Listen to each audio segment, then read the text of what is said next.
Right then. Ah, what a wonderful day. What is what did you call this episode? I need to check. I'm so interested. I was gonna offer my Until Dawn the movie. Oh, I was gonna say you should call this we should call this episode Until Yawn. Sure. Uh, we tend to put the actual title of the movie in, though. You know what I mean? Does it deserve that? How dare you? You're giving away I guess the everything. Minecraft movie got it, so Yeah. everything is on the We didn't table. call I that suppose. cringe craft or mind stupid. Or just shit. Mine, It wasn't Mind just total shit. shit. shit. Bad movie craft. Just we abandon all pretense of attempting to be clever. The whole stream is just called "It's Bad." It's a bad movie. Episode whatever 337926. I see that you didn't feel like you could find a funny picture for this one though. It's just the movie poster. I usually do movie posters. Yeah, I do memes for like if I've seen effective memes like for a movie and get inspired, I could do that because like I saw the Jack Black flying through the air stuff before I even saw the movie for Minecraft. So you know I was You like, knew that had to go into the thumbnail. it was just so good. But Until Dawn's not got much memery in it. No, that's a good point. That's true. It is a pretty joyless kind of movie. Well, we are gathered here today. Precious EFAP chat. I should probably let him know immediately because it's going to come up like 10 billion times. It's like, where is Andor? Guys, we're going to wait until more of it's out. And then we're going to give you the full chungus for Andor. So the schedule currently looks like next week is going to be Thunderbolts. All of us can't wait to see that. That's the return to form Marvel movie. Love Wonder That's, Boy. Oh, yeah. That's the best Marvel film since Endgame, best one in years. It's actually dark and mature. Mm-hmm. I am so thoroughly bored with every single Marvel movie, always everybody falling in lockstep with what the marketing is telling you. Well, it's exciting now love it. because we're steps away from the biggest Marvel movie of all time, starring literally everyone. It's gonna be amazing. That's right, yeah. Even you at thought home the- will likely be cameoing. I thought the homework for Thunderbolts was going to be bad, but it is going to be even worse for Avengers whenever the next one is. In That order one's gonna to be a prep nightmare. efficiently for Avengers Doomsday, you need to rewatch every film that has ever existed, just to make sure. Fortunately for Thunderbolts, because of Cap 4, I feel like I've already actually invariably done a lot of the prep that I needed to. I only got a couple of movies I need to watch. If before I'm you good keep for making that. me rewatch these shitty movies, I'm just gonna get a Blinkist subscription and save myself the Blink- time. Yeah, but even No, Blinkist will just have one fucking bullet point that says it was bad. You're like, all right, thank Blinkist. Oh, thank goodness. Blinkist for movies. You gotta watch it so that you can get the information that might maybe be relevant, because it probably won't be. You probably won't You gain might anything. know. Yeah, the one line of reference that one of them says offhandedly, you might know what the movie Well, is. you from might that you they're might know referencing. why they fucked it up. That's what I'm Yeah. getting at more so. You might There's a know good why it's chance that bad. whatever you get, it'll be like, oh, that's contradictory. Cool. All right. Well, yeah. I mean, you know, think of the Incredible Hulk. You know, watching that movie before Cap 4 was. Oh yes, that is exactly what you need to do because it informs so much. You know, like you would have been lost if you hadn't rewatched that one before that movie. Eh? You know, they didn't. The leader, for example. Wow, he would have come out of nowhere if not for setting him up perfectly in that film. In Phase 1, think about that. Some long-term storytelling. Falling back to the very beginning of the MCU. Because they knew when they This was made the that plan. movie, This they were was the like, yeah, plan. this will be in the Captain Falcon film. That's going to be the plan. They were like, really? Like, yeah, man. That's long-term. pretty Anyone bold. says Captain Yeah. who? Captain, they know. Like, They oh, know. They know. They'd be like, yeah, Falcon Punch. And they're like, no, not that one. I love Falcon Punch. I love the delicious Falcon Punch. So, yes, Thunderbolts next week. Week after that begins Andor. You'll be getting 1 through 6 on that weekend, and then 7 through 12 on the following weekend. You'll get And all again- Andor. On The Last of Us 2. No way. Yes, well, so That's not some happening. some people have asked for Last of Us 2. You'll get the. I didn't even intend to watch it. Drinker's forcing me to because he wants to talk about it on Open Bar. We've done it. It's already done. We did it years ago. Like I don't really want to go back through all of. Yeah, I mean, especially when you get to episode 2, it's like, right, okay, so it's going to be exactly the same. Awesome, love it. This Yeah, is like what this is what way I too want to see. similar to the point of And just being like, well, this is just shit. You know why it's shit. unfortunately, because those first 2 episodes, you'd be like, yeah, but you still got like Joel and Tommy. It's like, yeah, and then they'll be gone. Because Joel will be gone, except maybe some flashbacks, and Tommy will disappear, only to occasionally show up, get shot in the head, get crippled, and lose his wife. So, in the meantime, you got to spend so much time with, Yeah, with Ellie and Dina. Wow, riveting stuff. It's Awesome. like, yeah, Misery porn used to have like a point. yeah. Look at Saw. it's just, why would you want to watch 6 hours of just lame, terrible, depressing storytelling? Now When that you we've already had to established go that they're through just doing that the 4 game, years ago, 5 years we're ago done. at this point. Jeez. It was everything. Yeah, this is what we feared. This is what we specifically did not want to happen, Mm-hmm. and here we are. And But what's it the saves us other? some time, I guess. There's some other stuff floating around, but that, as it stands, is what's on the way. Like I said, Until Why Dawn, not Thunderbolts, Sinners? Andor.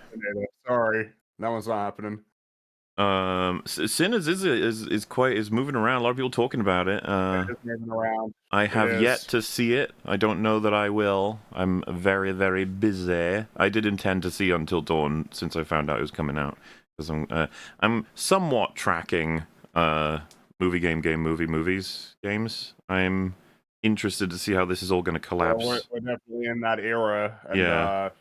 a lot of the ones that are coming out are based on games that we've played or Well, otherwise familiar with. It's so. like the conversation needs to once again move on, because we've been saying we're entering, and it's like, well, we're pretty in now, safely. Actually, it's we're getting Definitely some regularity, and not only that, but like Minecraft is a video game adaptation movie, and it's going to be either the or one of the biggest films of the year. Yeah. That's where we're at. So fun times ahead, and it's just interesting to track all of these sort of satellite films that are coming out to see how this is going to affect the future and why they make them the way that they do. But before that, so that's yeah, you got that and you'll get your damn Andor when we do our damn Until Dawn and Thunderbolts. Okay, coming. Thunderbolts, exactly. We'll give you a big old breakdown. It's funny, a lot of people are like, wait, Until Dawn has a movie? It's like, yeah, actually. Like, people don't know it exists. That's right. Just came out, sort of. And it's going to make money, and there will be more. Because Well, I was the actually, budget for this film is incredibly low. I was gonna say, like, the first thing that struck me, I was like, this will probably be successs's It kind has of. to be. I don't see why not, because it just hits all the usual shitty horror film hallmarks. You've got all of the things it needs to have formula That's like what all wise. the. We can talk about it later, but I saved some little excerpts from some reviews I casually was browsing around. But the energy that I get from all these reviews, or at least a lot of them, is 6 to 7 out of 10, fun little silly horror movie. Boy, that'll be fun. You won't remember it, but it'll be fun. Go watch it. Well, the average rating on Metacritic is 5. Oof. Well, I thought it was funny as well because it was like from the creator of Annabelle Creation. I was like, ugh. Why didn't they say from the creator of Shazam: Fury of the Gods? So on a serious note, Yeah, that I was would have good. thought they might have pushed Shazam 1, not 2, as opposed to Annabelle Creation, but maybe it is smarter because it's a horror movie. Yeah, you're marketing to horror people, so like what have you actually done? I don't think Lights Out hit that hard for people. Annabelle Creation probably is well known, whatever that means. Because that's part of the franchise, right? That's one of the James Wan things, so maybe that has something to do with it. Well, in any Annabelle's case, the creepy doll, right? Yeah. Yeah. So before the film starts in theaters, you get some trailerinos. And Fringy, before we started, you had sort of mentioned this, and I had no idea what the fuck was going on. There was a trailer. Was it called Clown in a Cornfield? Yeah, I think so. But there is the main thing, I didn't care. I wasn't really paying attention to the trailers, but they would have said from the director of Tucker and Dale versus Evil. It's like, oh shit, hold on. So that's the thing. Well. That's almost a problem for me though, because like so to give a quick thing of the trailer called Clown in a Cornfield, it is bunch of people running around in a cornfield, and then the clown gets them. Like, that's basically it. It feels like it's very much self-aware and somewhat amusing, but there was nothing in the trailer that made me think, like, well, that'll be worth it. It just seems like he's just gonna get him, I guess. That clown. And then when it said director of Tucker Dale vs. Evil, I was like, oh shit, I hope this isn't awful. Like, Yeah, I hope this is clever and subversive and plays off tropes in an actually interesting, well-constructed way. Because Tucker and Dale vs. Evil is borderline great. That movie is so It is fucking good. really solid. I wouldn't want to, end up watching it and being like, oh. But who knows, I suppose. Clown movies, killer clowns, there's a whole archetype, whole genre, I guess. And I would have thought maybe this was a result of the Terrifier movies doing well. Don't know. They might, because it can be cheap, right? Get a clown costume, spray it with blood, and he runs around screaming at people. It's I mean, it's the reason why there is such an abundance of horror movies is because they are generally cheap. Yeah. They're generally cheap. They're generally made pretty quickly, and the studio is generally looking to get sequels out of them. And people have extremely low standards for horror movies, so I think that's part of the reason why Sinners has been received so well. Ooh. But dang. And that's why Until Dawn has been received so well. 5 out of 10. Well, 5 out of 10. That's not bad. It's way too high. For a horror movie. If we're gonna be clear, though. Another trailer was the Phoenician Scheme coming from The Phoenician Scheme. Wes Anderson. I when I saw this trailer start, I was like, all right, yeah, I'm familiar with his stuff. This will probably be the usual sort of thing. But by the time the trailer ended, I was like, I would like to see this film. It looks fun. I would really like to see this movie. The trailer now. I want to see it. Looks really More so cool. than the last couple. I don't think I have even seen the last couple that he's done. Is it Asteroid something or other? Is the most recent one, isn't it? Asteroid City, yeah. Because I'd seen the trailers for those as well and thought, it's kind of Wes Anderson doing Wes Anderson again, which is great, kind of, the first few times he does it. It's just, it's sort of lost its appeal a little bit. But this trailer felt like qualitatively different than the last few of his that I have seen. So I'm kind of interested to see where he's gone with it. Yeah, well, I really like Fantastic Mr. Fox, I will say. Yeah. I mean, there's plenty of stuff from him I enjoy. I just I don't have like a passion to follow everything that he's doing. But this one, I was like, you know what? Yeah, the casting is insane. It was really, the longer the trailer was going on, the more it's like, oh goodness, wow. Yeah. Look at all you. And it just looks like it's always neat to see so many actors you already enjoy and other stuff doing clearly stuff that they're not usually doing. They're playing very bizarre characters. Smaller kind of bit roles rather than like major roles. I imagine some of them are only in it for a very short amount of time. So but, yeah, looks cool. Hopefully a bit of fun. And I then, can't of course, remember what the other trailer was that I saw. I remember another one, and I know that pretty much the whole world is anticipated as 28 years later trailer, which everyone's hoping and praying it's going to be a good movie because the trailers have hyped it. I will say though, when it said written by Alex Garland, I was like, uh-oh. Yeah. I didn't realize that. We shall see, I just we'll have to see how that turns out. I think it's kind of crazy. It's just, it feels rare that a trailer is so good that everyone's just willing to give the film a chance no matter what information they have. Yeah, because he made Ex Machina, which is excellent, and then Ex Machina is some stuff after that. Also pretty old now, unfortunately. Didn't Civil War come out last year? Wasn't that last year, Civil War? Was it last year? I think it was, yeah. I think so, yeah. God, that was like... What a nothing movie. That was a slog. I hesitate to describe films as boring, but god damn. You know exactly what you get with the movie like that. You'll have a bunch of people online saying like, it's you shouldn't be expecting him to spell everything out for you. Art is what the audience makes of it. So he could have just turned in a blank piece of paper and it would have been about as artistic as Civil War ended up being. He doesn't have to spell everything out, but I would like some letters intermittently, perhaps. Well, maybe I could everyone thought something. It would be hyper politically charged and it would piss off basically everybody, and it did the opposite. Everyone was just like, don't really, whatever points it had were pretty meh.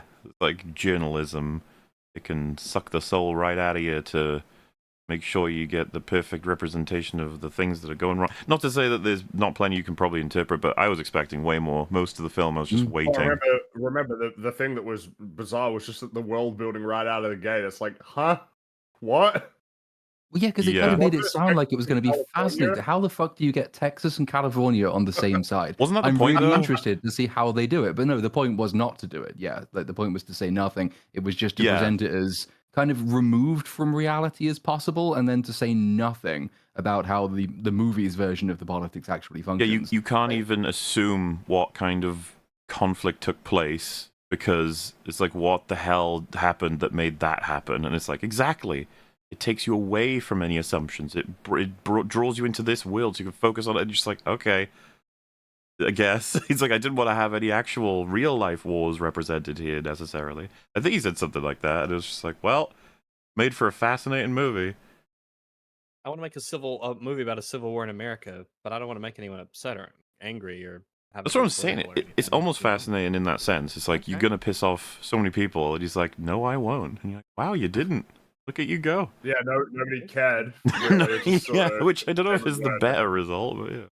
I don't think so, but I mean, I don't know. I guess it's not stopping him from still getting work, so I guess he's the real winner.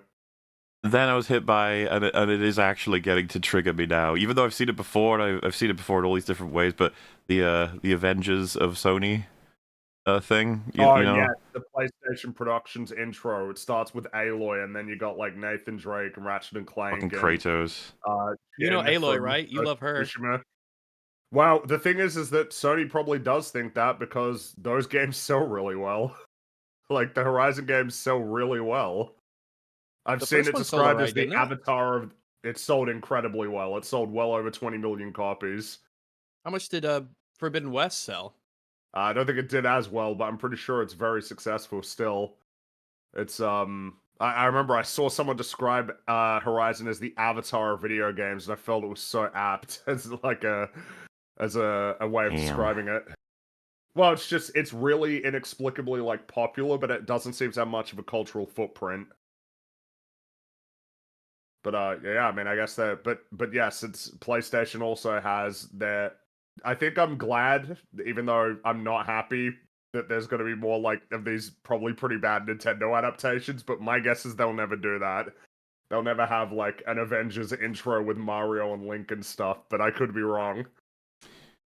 Well, in any case, you know, we've seen this now. Xbox One will look like.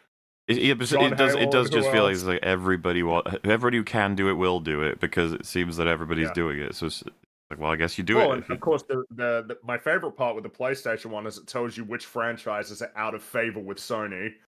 That's what I enjoy about it so much. It just indicates so clearly like which ones they care about and which ones they don't. It's like all of the older PlayStation franchises. It's like, yeah, none of that. No Sly Cooper. No Jack and Daxter. No, what else would there be as like notable exceptions from that little Avengers assemble? Well, not anything Raymond that doesn't belong to... No, that's Ubisoft. No Killzone. Okay. Yeah, they don't give a shit about Killzone anymore. They're done with that. There will be no more Killzone games. In any case, oh no, Astrobot was in the intro. It was in there. That's right. He's up there, which I'm glad to see that.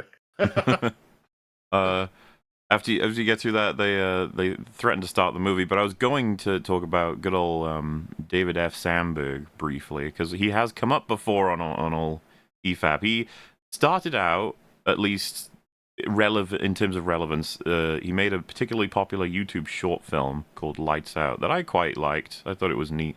It's just a sort of an experiment with how you could do horror. The idea is like lights are off, but with the sort of silhouettes with the faded light, you can make out there's someone standing there. You turn the lights on and they're gone. Turn it off and they're still there. It's like a creepy kind of, is it a ghost or is it a creature that doesn't blah, blah, blah? And you're just like, what the fuck? It kicked off, got spread around quite a bit, and he eventually got a movie deal, like to develop it fully into a movie, which that film I've seen, and it suffers from the exact thing almost all horror films suffer from, the formula, which is just opening scene is something that basically just plays on that short, does that, and then our main character, generic character who's got family conflicts or something, and then starts experiencing, or friends experience this monsters coming after him, and then gradually it starts coming for her, and then it's like 2/3 into the movie you get the lore dump.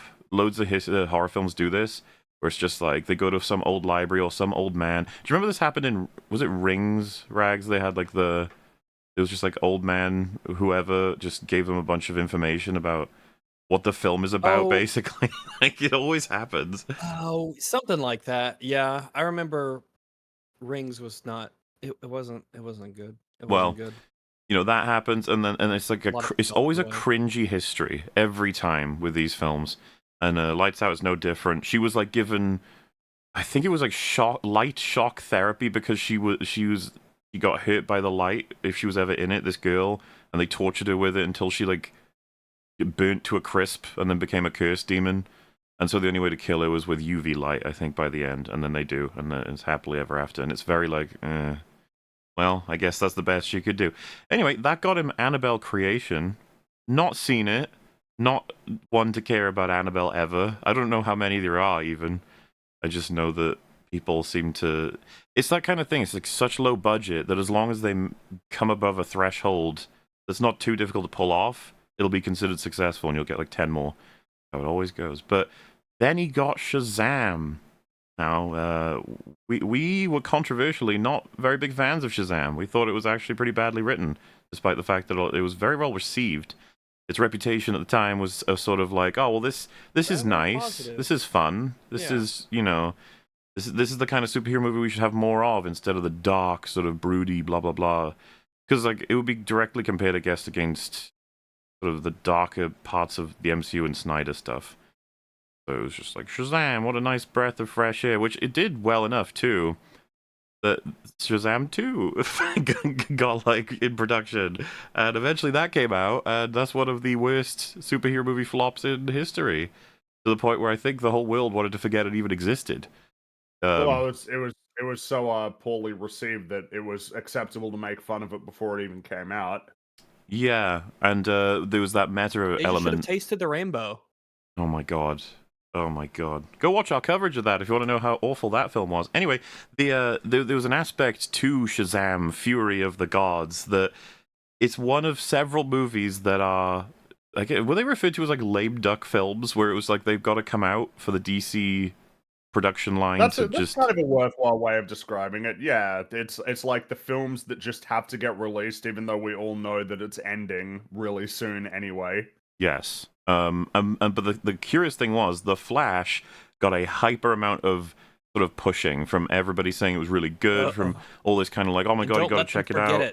Yeah. Don't let him forget it. They really thought that was the one out of all of them that was most likely to, I guess, make the most money. They kind of, gave some help to Aquaman 2, and they did this and that for some of the films, but Fury of the Gods was mysteriously just ignored. Like, they didn't even try. They were just like, whatever, push it out, let's move on. It's just like, damn. And isn't there because I barely remember anything about that film. Doesn't Wonder Woman have a cameo like at the end of that film? At So the hey, end, yeah. this will tie into a future universe that it's no so longer bad. exists.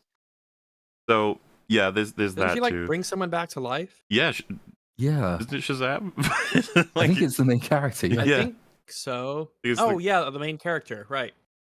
The main thing I remember is how bad Lucy Liu's acting was. It was just absolutely fucking shocking. It was so funny. But the other thing that I remember that's so notable about it was, upon release, it wasn't doing so great at all, as you could imagine. And Zachary Levi was not happy about that, and so he took to recording himself, and he made a little video you can find where he says, "Don't go watch John Wick 4, watch Shazam." I was like, bro. He had me in the first half Well, because I agree. Do not go see John Wick 4. Juggernaut. Kept John talking. Wick 4 is a Juggernaut. It can't, like the John Wick franchise, basically, because they keep. You can tell the makers of that are like, "Are we done yet?" And it's like, "No, it's still making too much money." And they're like, "Oh, okay, we'll make another one." Yeah, everyone's like, "Make it John Wick in hell fighting demons." I would actually give them a thumbs Fuck it, up why if they not? did that. Yeah, I'd be Yeah, like, may as Do well. it. John Wick time travels. John Wick goes to the multiverse and he has to team up with the other multiverse John Wicks to do something. In any He meets case, Bill and Ted. Fuck it, crossover time. Let's do it. he then David F. Sandberg. He didn't go into director jail, which is lucky because a lot of people end up there. Punished for his crimes against art. This is the arc. Director jail. There's countless people This who is go what happens from to a lot of people. independent to like something a little bit bigger, maybe, but immediate jump to fucking $200 million movie. It crashes and then they're gone forever. It's like a thing. But he's, it's only 2 years between Fury of the Gods and Until Dawn, so you could absolutely say like he's okay, he's recovered, he's continue making. And he's making going to go movies. back to making horror films, which is clearly what he's supposed to do. That's what I've seen a lot of people say. That's where he's most comfortable, making horror More movies. directors should do that. It's like it's the only way. It's you've either got to go to director hell or you get director purgatory, which is a horror film with a $15 million budget or less, and then like that's the only thing you'll be trusted with because this is another very very cheap movie, like most horror films Yeah. are. So it's like if you want to rebuild your reputation, I guess starting on something very very low risk like this is probably a good Kind place of what to go. Shyamalan did. That's what he did basically. He just went back to making low budget, horror thriller movies. And I don't know if his reputation. It has to be said that he's still making movies. He's not in director jail. It worked for him, and it's probably going to work for Sandberg as well. This film will be successful enough that there'll be another one. Yeah, and I think that conclusion that was made there was probably what the broad said it will be. It's like, oh, he's just so good at horror. He's just maybe don't put him on something else. And it's like that's not at all what happened. But sure, it wasn't. It's because the thing about horror, as was mentioned earlier, there's a lapse in standards for horror, a serious one. A lot of nobody seems to particularly care like if a horror film is good. You got to hit certain beats, like watching people die horrifically. That's like the main thing. As long as you do that, you'll be well on the way. And yeah, this movie not really much different in that respect, but he's probably got himself because there's sequel bait in this film, and so I imagine he's going to be doing Until Dawn 2 as well. Yeah. Going to be so cool. Wait, Rags, are you confused about why there's sequel bait? It sounded like No, I'm not confused at all. I know that there's definitely sequel bait. I mean, to be honest with you, there wouldn't even need to be a scene for sequel bait. You could just make another one. Already know. Yeah. They'll make another one. It's just it's cuter when they put it in. Yes. Well, it's like, oh look, it's the Lodge. You guys remember the Lodge? Oh, we'll go over that. I figured that was replaced from the game. It doesn't really look like the Lodge, but it's the Lodge. So, probably worth starting with saying some people in chat will be familiar, some people here will be familiar, but some people will not. What is Until Dawn the game? It is the quintessential movie game, of which there are many in the genre, and some are better than others. Until Dawn, I think, is particularly awful, but once again, but it's particularly well regarded. Very well regarded, yes. Movie games, because movie games in this case is like the games that Quantic Dream makes, like Heavy Rain or Detroit Become Human. That kind of game is what Until Dawn is. But like Little Hope, that was way worse than Until Dawn. Oh. But Until Dawn is way worse than some of the better games in the genre, and then the whole genre itself is very controversial to a lot of people who think the gaming industry is fucking dying. Like, they see these games as examples of destroying all of it because mechanics had taken a back seat. They have done now for, I don't know, 2 decades. It feels like drawing, like further and further. It's been a gradual process of, instead of being surprised and interested by mechanics as games come out, you get more and more of them taken away. More of a desire to become movies, more of a cinematic experience towards that. Which they always say that's fine, as long as we're not losing what makes games unique. Well, that's the thing, right? It is a game. It should be welcomed as a form of art expression by any given artist to make their game the way they want to and all that sort of stuff. It's just sad because it seems to be muting a whole huge swath of what makes games so amazing, like as something that's unique to them, and you don't want that to be lost. That's the main thing. Because this conversation came up, I think, on Open Bar about how The Last of Us is seen as the game that might have killed gaming, like broadly. It's, I mean, I think that there's something to be said for that because I mean, it's kind of like Naughty Dog during the PlayStation 3 generation, because like Uncharted obviously had aspirations to be like a But like the pitch for that would be, yeah, it's like a playable, summer blockbuster. It's like, well, there's a bit of a difference between that and like a movie game in terms of what you're describing. Because like Uncharted still got mechanics and stuff. And to be fair, so does The Last of Us. But it does feel like ever since The Last of Us, particularly Sony, is only interested in making games that are starting to fit that mold of being big budget, cinematic, third-person action adventure games to various degrees of success and quality. Obviously, I think, we would contend that God of War is considerably more mechanically complex than something yeah. like The Last of Us. That's and not that, even close. Or what better, yeah. and that Until Dawn, for instance, is on the opposite end of that in terms of being like the least mechanically complex of Yeah. of the kind of games that Sony All you can do Sony publishes in this case. in Until Dawn is press buttons or move sticks to make choices to let different cutscenes play based on your choices, or walk around in a very restricted area, press A to pick up item or to read item. That's about it. Pretty much. And you might be like, so it's not even really a game. It's like, well, that's a conversation for another time. But like, it's I mean, it is interactive. It has fail states. yeah. There are mechanics technically. When it came out, it did very well. Very well. And what I mean is like, everybody wanted to see not only play it, but to watch everyone play it, to see reactions. I think I wonder how much that game benefited from being one of the. I know it's kind of funny to say considering it came out like 2 years into the PlayStation 4's life cycle, but PlayStation 4 didn't have a lot of exclusives prior to that point. I wonder how much that helped that it was one of the first sort of notable Sony exclusives for PlayStation 4. Because other than that, it was what? Killzone Shadowfall. I think they made Little Big Planet 3, and I feel like there was one more that came out.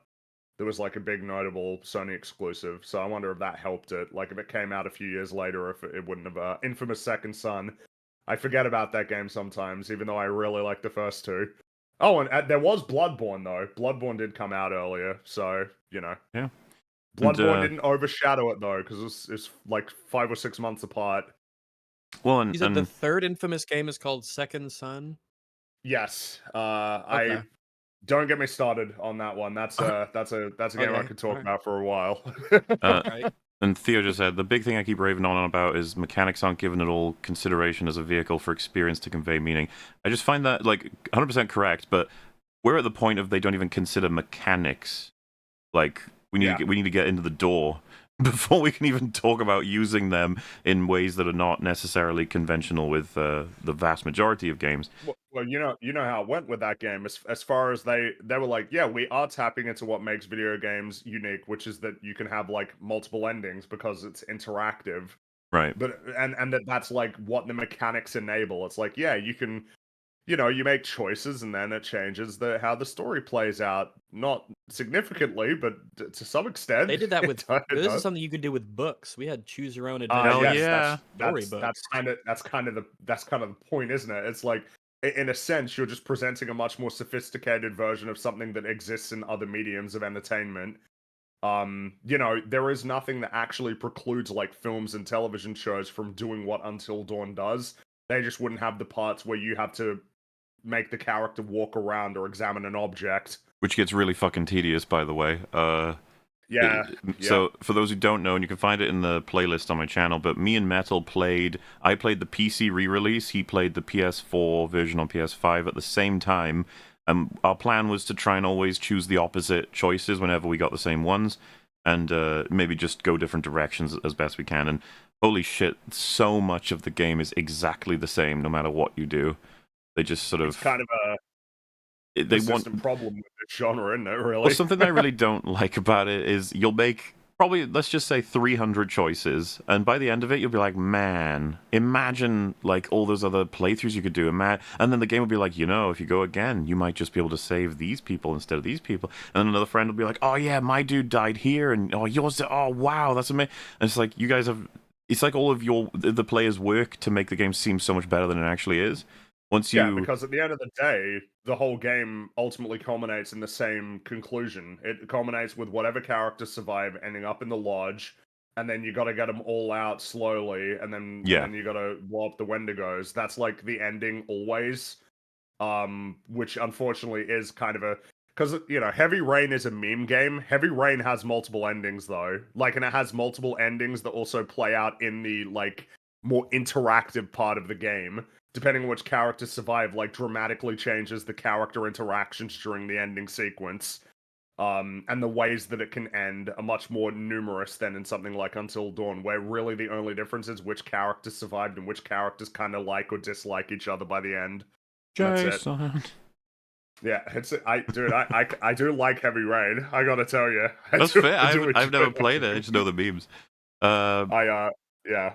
So like yeah, so that's the mechanical take on Until Dawn. But what's the story? What is the story that was so sort of enticing that they decided to Oh do my this God. with it? Well, It must have and- been really good. it won't take long to say. I'll just kind of do it broadly. It's a Okay. group of I like the simple friends story. go to I forget what mountains they are, but it's like a getaway lodge place that's owned by one of the there's like a Lodge Mountain. Yeah. Rami Malek and his two twin sisters' family, I think, own the place. All the friends are there. It's going great. But one of them fancies one of the other guys, and they play a little trick on her to bully her while recording, just to see if she'll like go to kiss him or something when she has the chance, or just fuck with her. And she gets really upset and runs outside. Her twin sister tries to find her, and basically they both go missing. The reality is that they both fell like off a cliffside because they were terrified by something, and we'll get back to that in a sec. But anyway, it was a tragedy. They were all very hit with trauma by it, and Rami Malek he went kind of nuts as a result of this, which we don't know at first. He invites them all back, I think a year later or something, and he wants to, just, hey man, we're all friends, let's just party and try and remember them in a good way and blah blah blah. But secretly, he's going to set some spooky traps for them to spook them all, scare them all, and make them feel how they made his sister feel. He wants to get some revenge. He's got himself like a serial killer persona.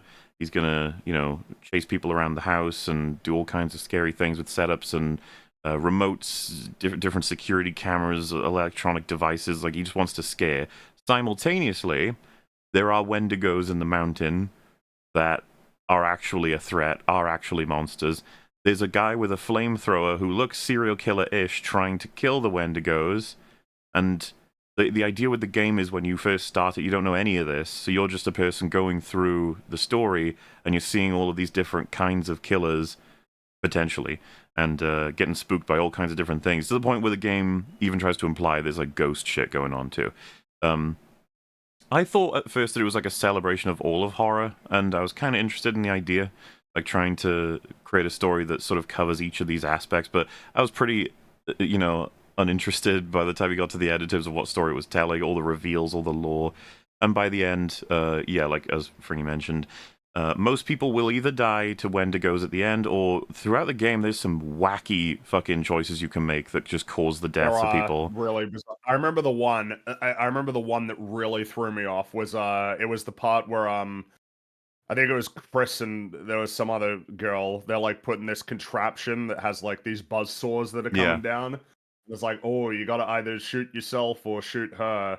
And she kept going like, no, don't do it to yourself, sacrifice me. And I'm like, okay. And then I did that. and then, it's revealed that it's Blake's or whatever. And she held such a grudge that when Chris was running away from the Wendigos, she like locked the door so that he couldn't get in, and then he gets killed. And I was like, wow. This is like, you suck. Like, what the hell? I don't know why that one particularly threw me off. It's like, wow, I don't care about what happens to any of you. One of my favorites was always they're at like a radio tower that's collapsing, and there's this moment where you have a choice because a girl is hanging on by the edge, and the boyfriend you're playing as him. It's like, do you want to try and save her or do you want to abandon her? And I think most people would just be like, well, yeah, save her. If you choose to save her, you will die and she will live. If you choose to abandon her, you both live. But she hates him for like, and that's it. It's weird. Like, okay, that's the. No, I know it's because I guess the thing would be like, yeah, butterfly effect. It's like there's something to be said for the nature of your consequences being like so insanely bizarre and unpredictable that it starts to get kind of weird and annoying. Hmm. I don't know that you should necessarily. I don't know that there's an ironclad rule on how your choices should ultimately manifest. But generally, it feels like the right way to go about it is that people have a good understanding of what the consequences of their choices will be. It's Namely, about you know, intuition. What can you reasonably expect from a choice that you make instead of something kind of coming out of left field that you couldn't have ever possibly fathomed just Yeah. sort of happening? Which I don't appreciate them for as a dev team. I think it's kind of just meh as like a basically being take for example the choice of you're trying to reach someone you love to save them. You can either go the fast path or the safe path. You're like, well, I mean, The safe one is more guaranteed to survive. The fast one is more risky, but well, basically, potentially the has a fast better one just outcome. means it So the means you got to do problem- more quick time events. is that like the choice is hard to make because we've never seen the landscape before. But if I'm running somewhere and I know the fast way and the safe way, I'll probably go the fast way to save the person. But of course, this is a video Yeah, game, I know so I'm it. just like, am I going to choose the fast way and you're just going to have me break my legs? Is that what's going to happen? Like, because I can't. But then, the problem is that eventually, because this is a problem a lot of these games have, they eventually reveal which one characters are safe and which aren't. And Mike, that is one of them. Yeah. He's safe, and so is Sam, the lead. Basically, both of them are safe. You don't really need to worry too much about how, you know, if anything bad will happen to them because they are protected until the end of the game. Whereas everybody else is completely expendable. Which doesn't help when that's the case. You should Well, probably try and make it such that that's not the case, that there are two obviously safe characters. I would also just go as far as saying that when you have a game like that, it would be really rewarding if you get given multiple choices that sort of, if you know more and we're paying more attention to the landscape or the characters or their values, or you know, just in terms of like critical thinking, what would be the sort of simultaneously fast and safe options versus the not ones, and you're rewarded for picking these things up and choosing the right decisions. But that would take ages. Like making a game like that, it's going to be a nightmare. Actually having it all. Yeah, it would be I guess part the of the thing good is that construction. now, as I understand it, Detroit Become Human has like an almost stunning amount of different like endings and paths that can be taken. Oh well, for the record, I didn't say. I'm not saying it's impossible. I'm just saying that. Well, I guess it's tough. It's the reason why most games have this problem with choice. I mean, you know, Mass Effect is pretty well known at this point for the fact that a lot of the choices will lead you to the exact same place anyway. It was a discussion Tall Biscuit had once upon a time that I've never forgotten. Basically, on like why is it that we don't have games that like why isn't there a game that has a billion endings with a billion meaningful pathways that someone worked really hard on to create that would be a true choose your own sort of adventure? And he was just like, because the vast majority, and he's saying like 98% of players aren't even going to complete like more than one run through.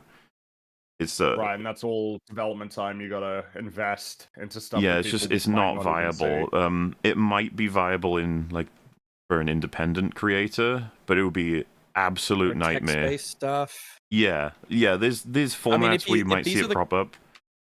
Yeah, but, the tabletop role-playing games is kind of like the that's a system where one of the players is essentially the god of the universe who explains everything that happens, and if you have a good one, yeah, it really is basically someone on the fly telling you the result of all your decisions and implications and things, and that's a format you can play if you really do want that kind of game.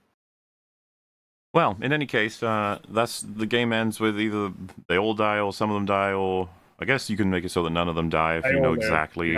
Yeah. Nobody's doing that on their first fucking run though. Like there's so much information that you There's couldn't so much stuff possibly you can't account for. Yeah. But I mean, part of the thing as well, though, is that the game will actually essentially say, "Yeah, this is happening because of this choice," which feels a little bit like you shouldn't be allowed to do that. Like, see, it was this choice that got you this ending.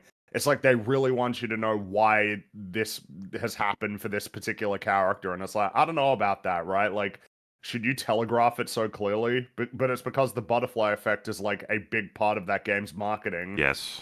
I like the game even opens like, see the butterfly effect, look at the paths.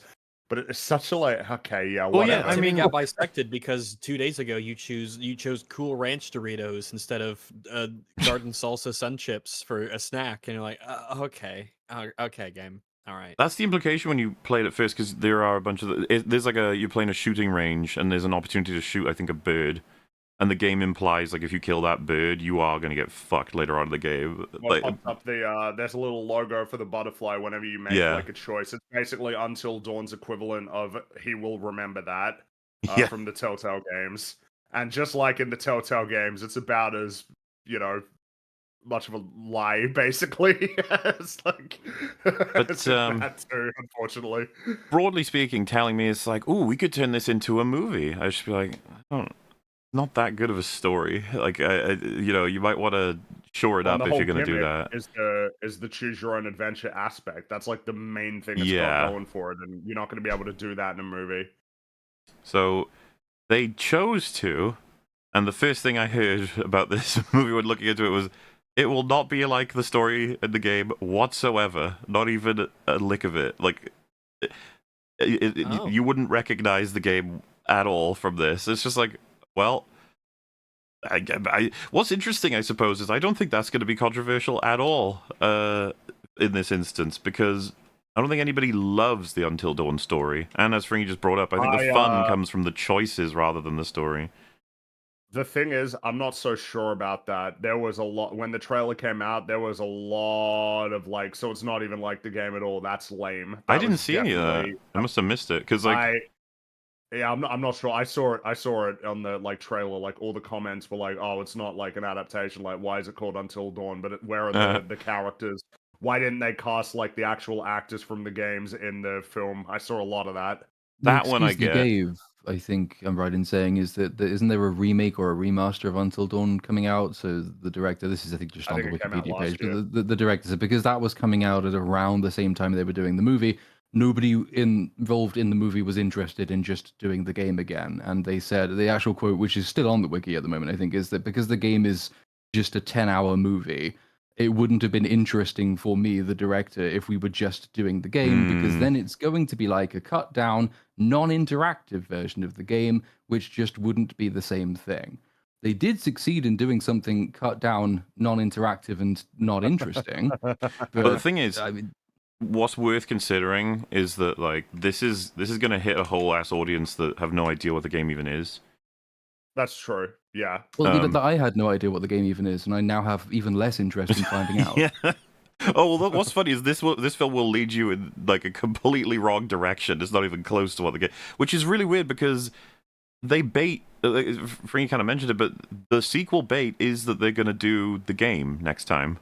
Yeah, because they even have there's like a folder that has like Rami Malek on like the picture, like is a picture, and that seems to be the implication. But it's like, so what is this like a prequel or something, or what is that what's happening? But To get us invested in all the characters. that sounds like a classic. I want to tell my own story, by the way, which I find very amusing. Comes up so much.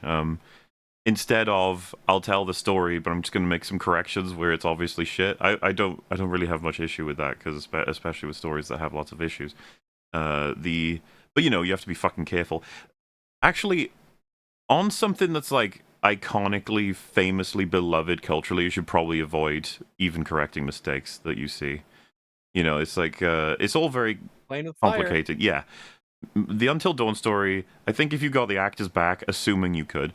And you can definitely shave that thing down into a 2-hour movie at worst, probably an hour and a half. I don't see why not.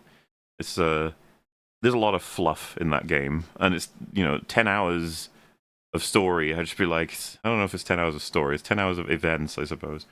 But yeah, I would say that we're in a position where, like broadly industry wise, gaming is like learning that they need to adapt the source is probably never going to happen because it never happened for comics. No, and they have a particularly well, in their view, potent response to that criticism, which is that films, a game and adapting it to a film or a television show, you can't just adapt it like one to one because that's just not possible because they're different mediums. That's a pretty prevailing argument. Which here's the thing: there are instances where there is some validity to that, but like not to Yeah, the potentially. extent that they often deviate from the games. You don't have to deviate that significantly as they tend to. I know that a lot of people didn't like season 1 of The Last of Us, but that is one of the most faithful video game adaptations that we've got in terms of actually hitting several prominent plot points from the original, compared to something like Halo, which didn't give a fuck about trying to shit. match any game in any way at all. Even Season 2 doing Reach, it's like, yeah, but this ain't an adaptation of The Fall of Reach or Halo Reach. It's not even trying to do that either, so... As Theo's just highlighted, isn't it kind of funny too that Until Dawn is almost a movie? It's trying to look and feel like a movie. It's basically like, hey, movies, look, I'm here, look at me, I'm a movie too. And then the movie people were like, yeah, okay, well, yeah, we'll adapt you. I don't care what you're about. We're just gonna take the name. They're like, what? It's funny when he said that. I thought you meant Until Dawn the movie is almost a movie. I just thought that was funny. I think it is a double meaning. The way thing is they never have the really maddening and baffling thing at the same time is that for all the movie people come around and say, well, no, we don't just want to do the game. We want to tell our own story. They very rarely have a story, and there's very rarely do they have one that's actually worth telling. What about this? Was there some pressing need to release to the world? Like, why is this better than the thing you said you didn't want to adapt? At least with, say, like The Last of Us Season 1, where I understand it did deviate from the games, it deviated because they quite clearly had a specific story they wanted to tell, and it was still thematically relevant, it's still tied in, but they wanted to make it, still a very good standalone episode of television that was actually worthwhile existing for its own sake. They had a story to tell. But in almost every other instance where that excuse is trotted out, there's nothing to replace the game. It's just shit.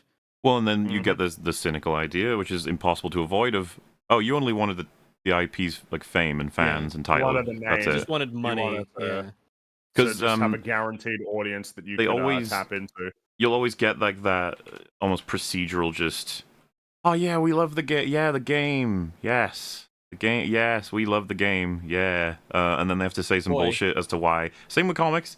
Oh yeah, I love reading them comics. Oh, we're gonna change a couple things.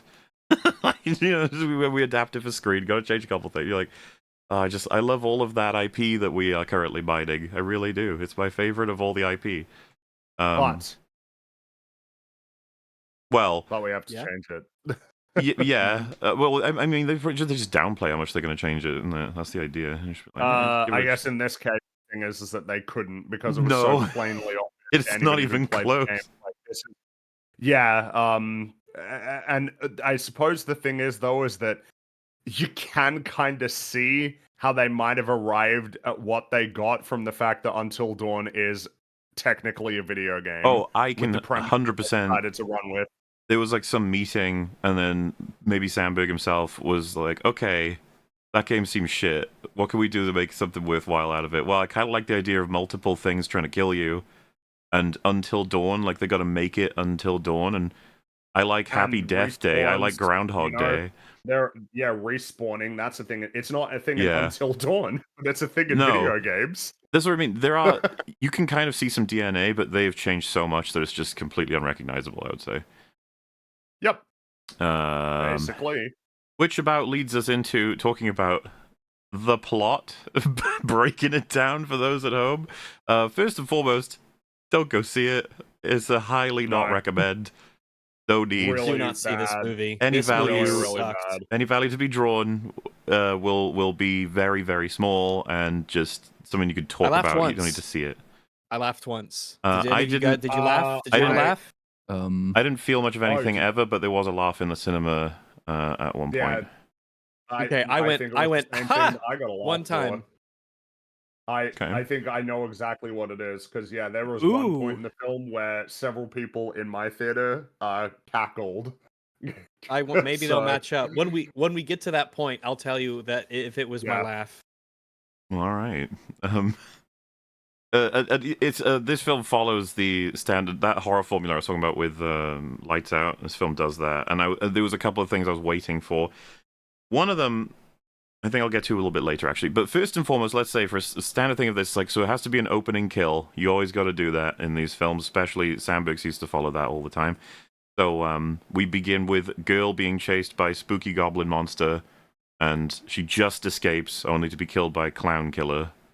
That's that. And I remember just being like, I wish I was watching The Descent, is what I was thinking. Oh, of. God. Like, boy, I wish I was watching The Descent. The comparison, dude. Like, The Descent just slaughters films like this. It's not even fair.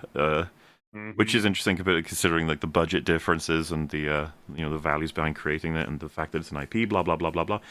Anyway, the opening here set a tone of like, right, okay, no reason to expect that this will be interesting.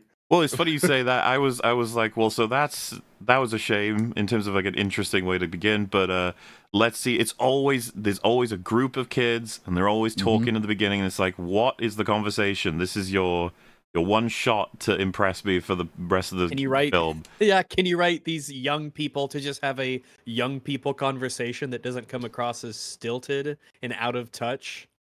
And I was like fucking face palming already. With they're all in a car and they're on their way to fucking somewhere. It doesn't really matter. And they're just having a chat back and forth. And one of the guys, Max, I think it is, he says, "Are we gonna do any rituals?" And then it goes to the Megan, who's the like team psychic, and she says, "I'm not prepared for any rituals."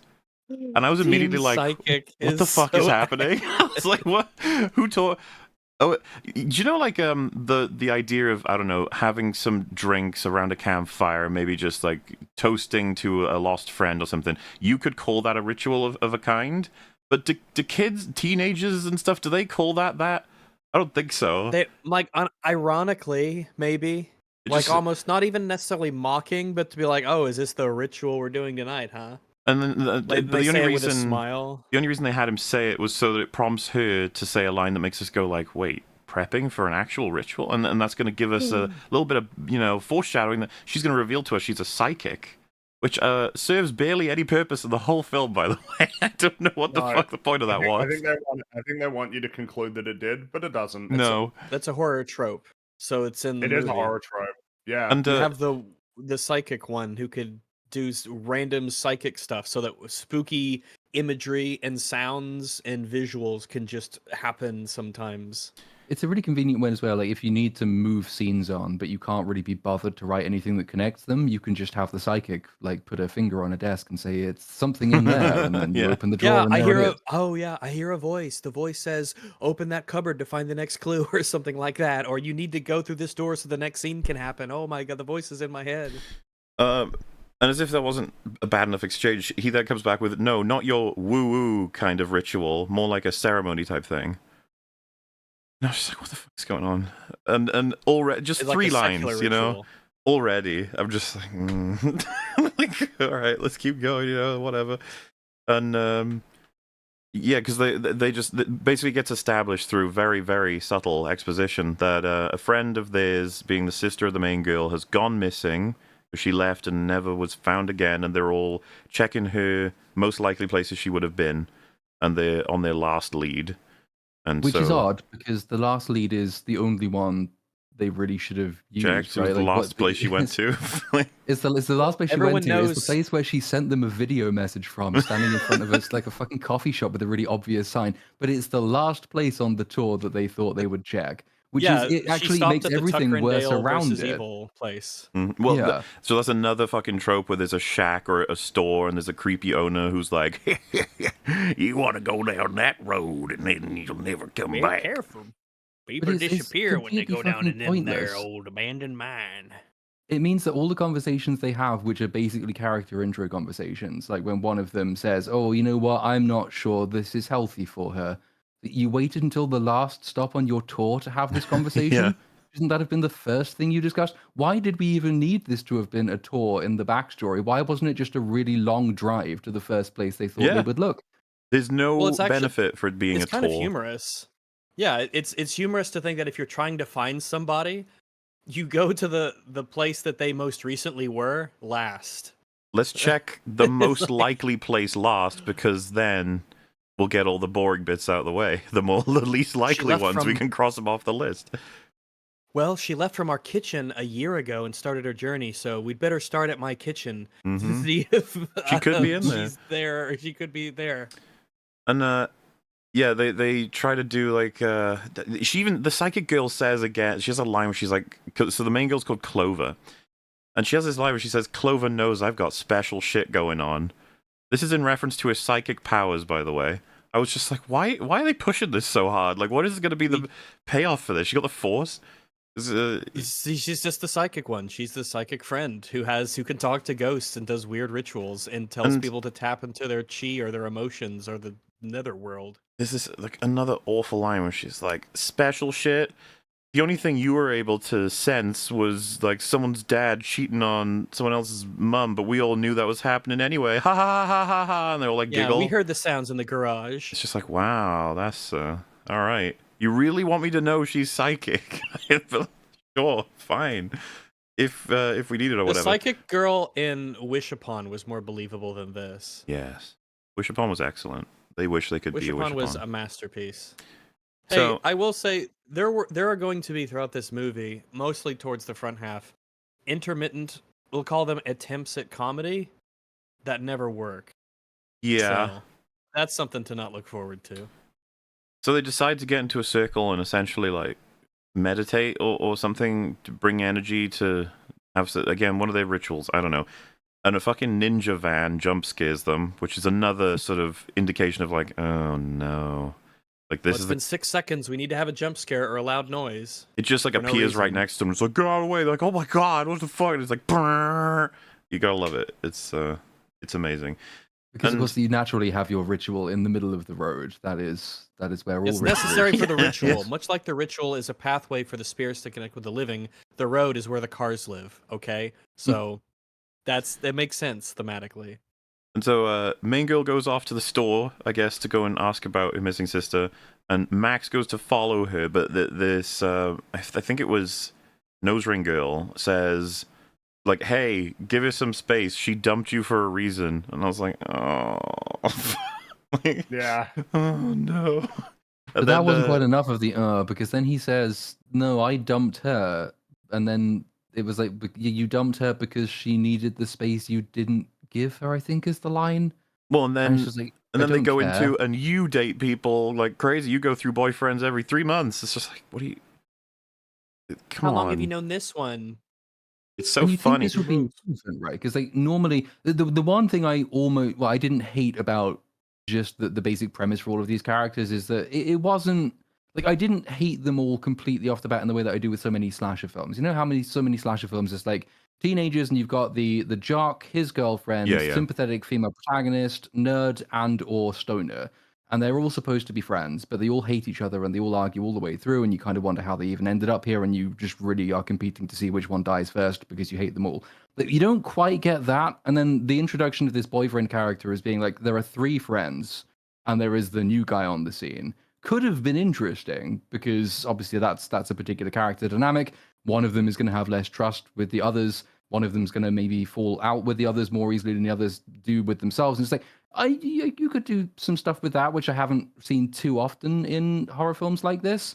They don't do it, but they could have done it, and I appreciated that they could have. Well, I would say that there's only one character that I find vaguely tolerable with how they wrote certain lines, but only certain lines.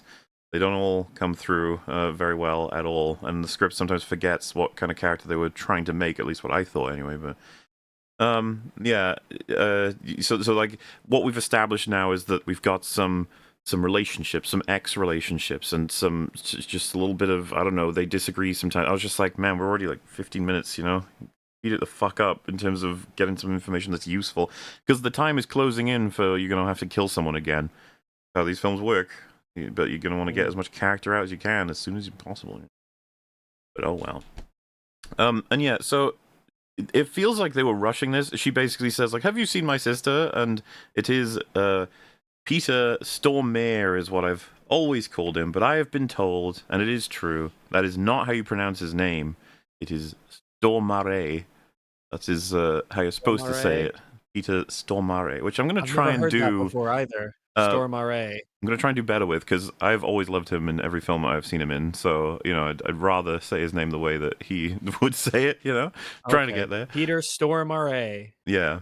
But he's great in pretty much everything. He is in the game. He's one of the more entertaining parts of the game. He plays, like, he's inside the head of the main character and gives them almost psychological interviews. The way the game starts is it makes it maybe come across as though they're real, and then it gets all wacky and crazy by the end.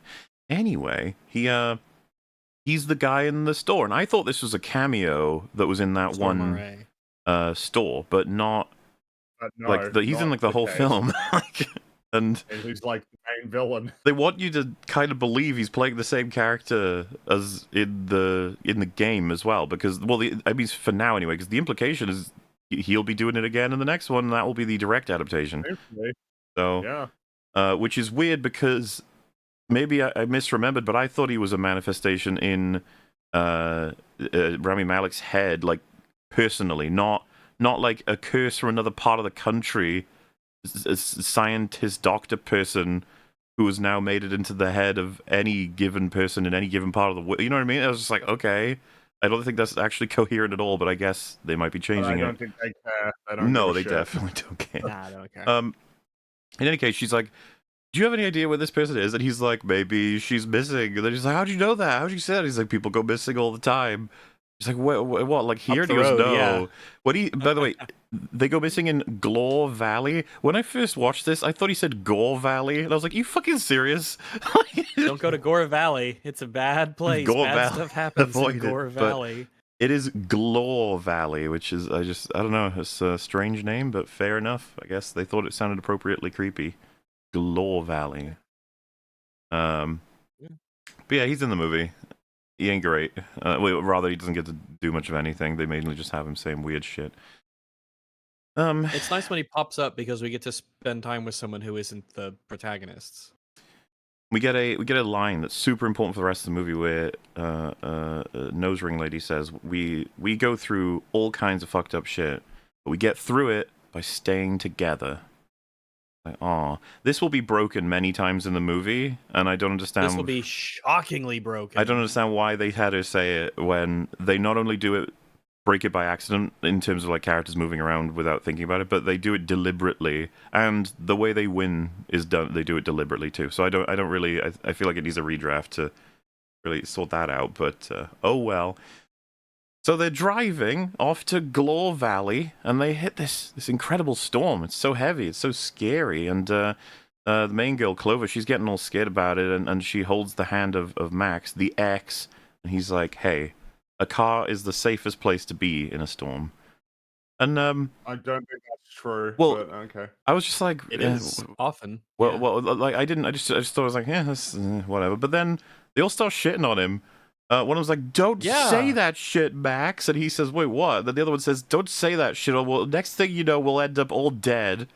And I was just like, he's like, don't jinx us, is what it said. Like, don't say where we are is the safest place to be in this situation, which it is. It's armor that's grounded. So, but they do all this shit on it. In a house.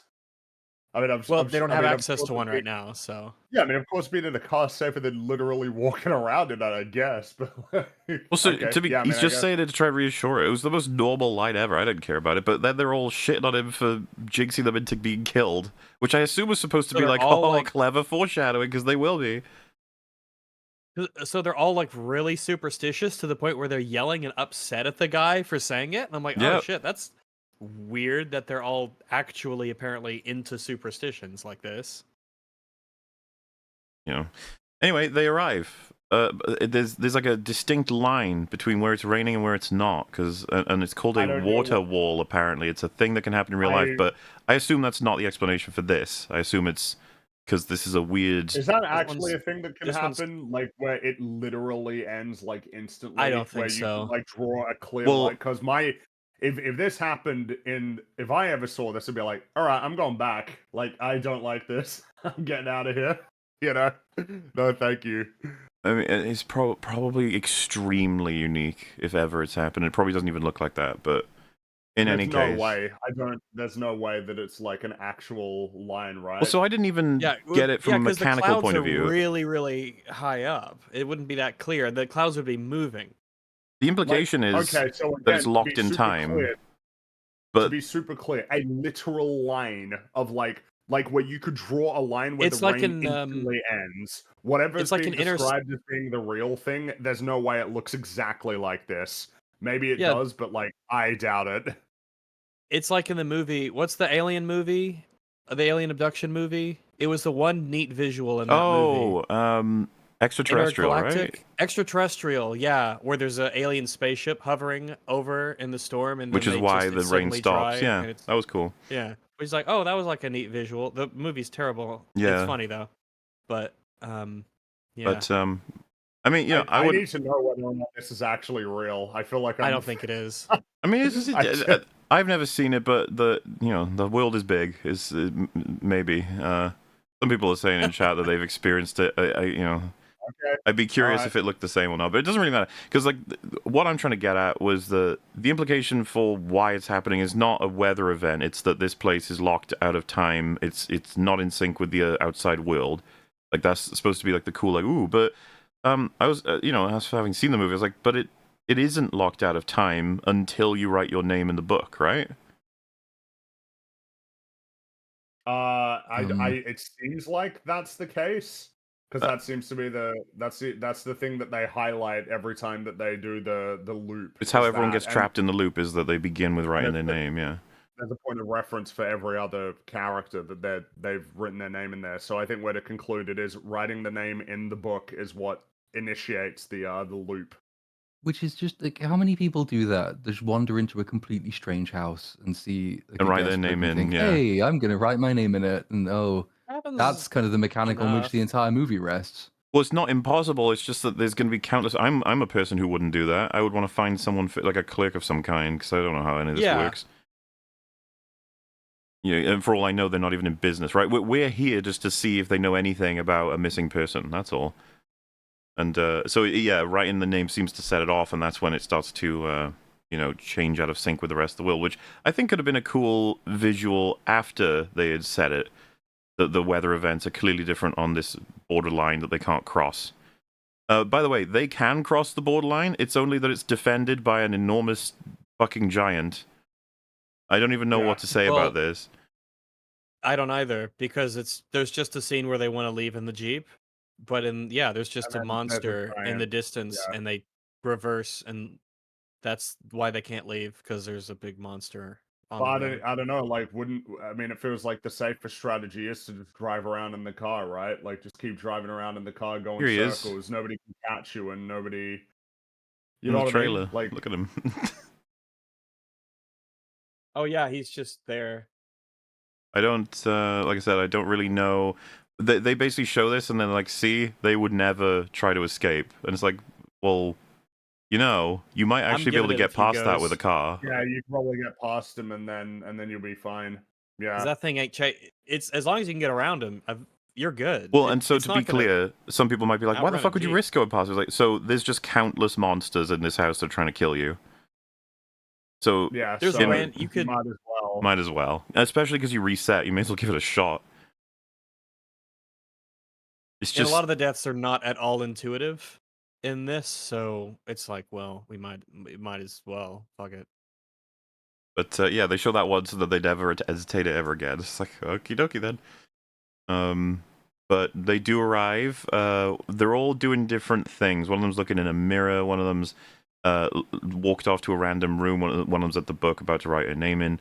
And the guy, Abe, who's noted some missing posters, starts to tear off other pieces that aren't wanted, missing, posters. And underneath, there are more wanted. Why do I keep saying that? Missing posters. But I guess if you're missing, people want to find you. That's true. You are wanted. If you weren't wanted, people wouldn't fucking bother making a missing poster. So he keeps tearing them, but they keep showing shots of, at first it's like, oh, there's like 5, and then there's 8, and then there's 12, and eventually, I was watching, I was like, so I guess the whole thing is missing posters, because that's a lot of missing posters, and there's like no details on them. That's a little bit strange. The film takes ages to catch up with that revelation. It has to strip the whole board, show the whole thing is filled up with those posters, have a musical cue and a shocked face, and you're just like, yeah. And that of course, conveniently, the last one that is revealed is the most relevant one. Of course. For the person that they're looking for, that's the last one.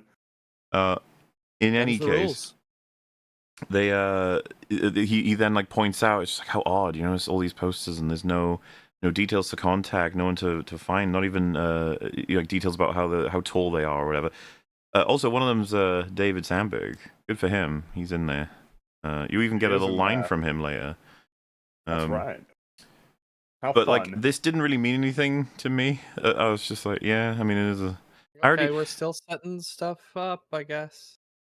I don't know. It's just not much to make because like it's kind of funny in retrospect, right? Because this house is just collecting more and more and more people over time. So eventually, it's just gonna. I don't know. They're just gonna have to put the missing post. It's gonna be really thick. But what I'm saying is, like, over the course of many hundreds of years, like the papers would be sticking so far they have to have like a fucking sword to get them all in instead of a pin. But very very scary, I guess.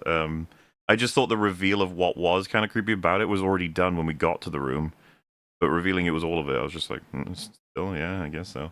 Yeah, it would. If it was more subtle, it would be neat. It's kind of like the names in the book, how they get progressively like worse and worse and worse. Like that. That's a creepy visual. Yeah, I actually really I liked wish we that could do something with that. when they introduced it. I'm not fond of the reason that it gets gradually unscrolly. Well, they don't do anything. They don't do anything with that concept.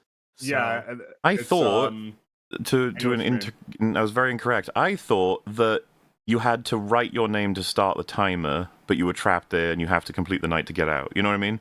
And I thought, oh, that would be because like they know what it means to start the night, and so like writing your name in there gradually gets more and more horrifying. You could almost treat it as like the sort of downtime before the next round, yeah. and like I don't know, zombies or something. Except in this case, that you can trigger it. It's like because that would be interesting if there was a possibility of making like preparations, but instead, no. Like the timer, it restarts and the time begins instantly.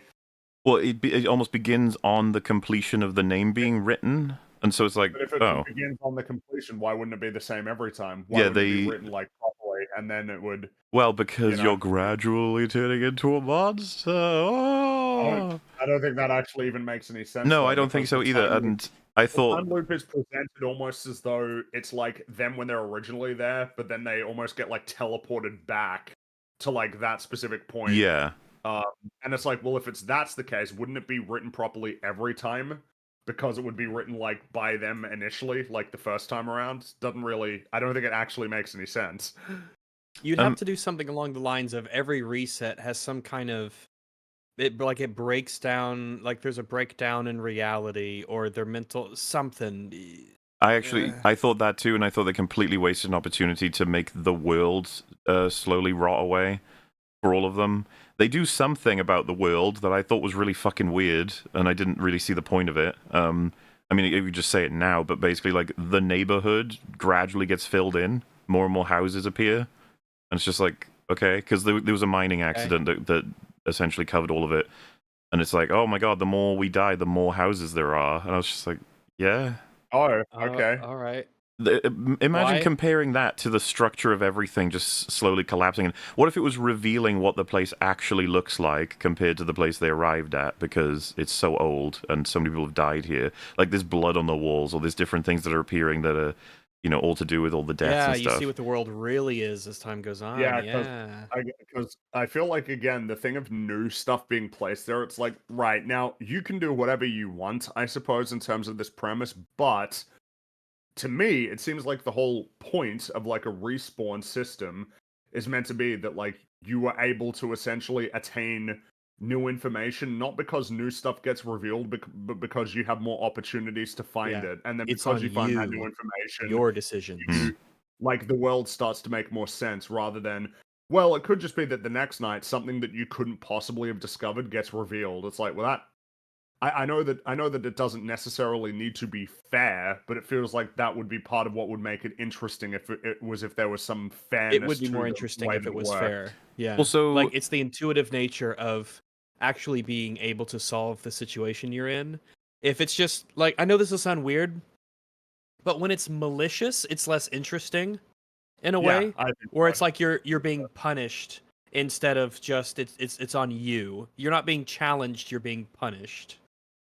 The mechanic at play, I don't mind talking about this now, is that whenever they die, whenever they all die, the night resets and they have to try again to reach dawn. And something, because we'll go into more of it as we go, but something that happens is you get scars from the way that you died in the prior night, which I thought when I first saw it was like, ooh, that's cool. Oh, that's because interesting. it's all going to stack, isn't it? Like by the time you hit Yeah, and night that could be 10, an you're al- going to look horrifying because of all the ways that you've died, and it's all basically evidence of the lives that you've A lot of- lost. Yeah, a lot of cool implications for the storytelling. Yeah. Instead, and try to follow this, you only get scars from the prior night, nothing more than that. And then also you gradually start to turn into a Wendigo the more that you die. Which is not at all the law for Wendigos. That is it. Yeah, when they specifically say the word, because they use that specifically in the movie, Wendigo. I'm like, oh, that's not. I you was just very stole that confused word. by this. It's not actually like a Wendigo at all. Because I got the impression, you get at one point, because we're kind of moving around now, but that's okay. We got, at one point, one of the spooky monster people says, either you survive the night or you become a part of it.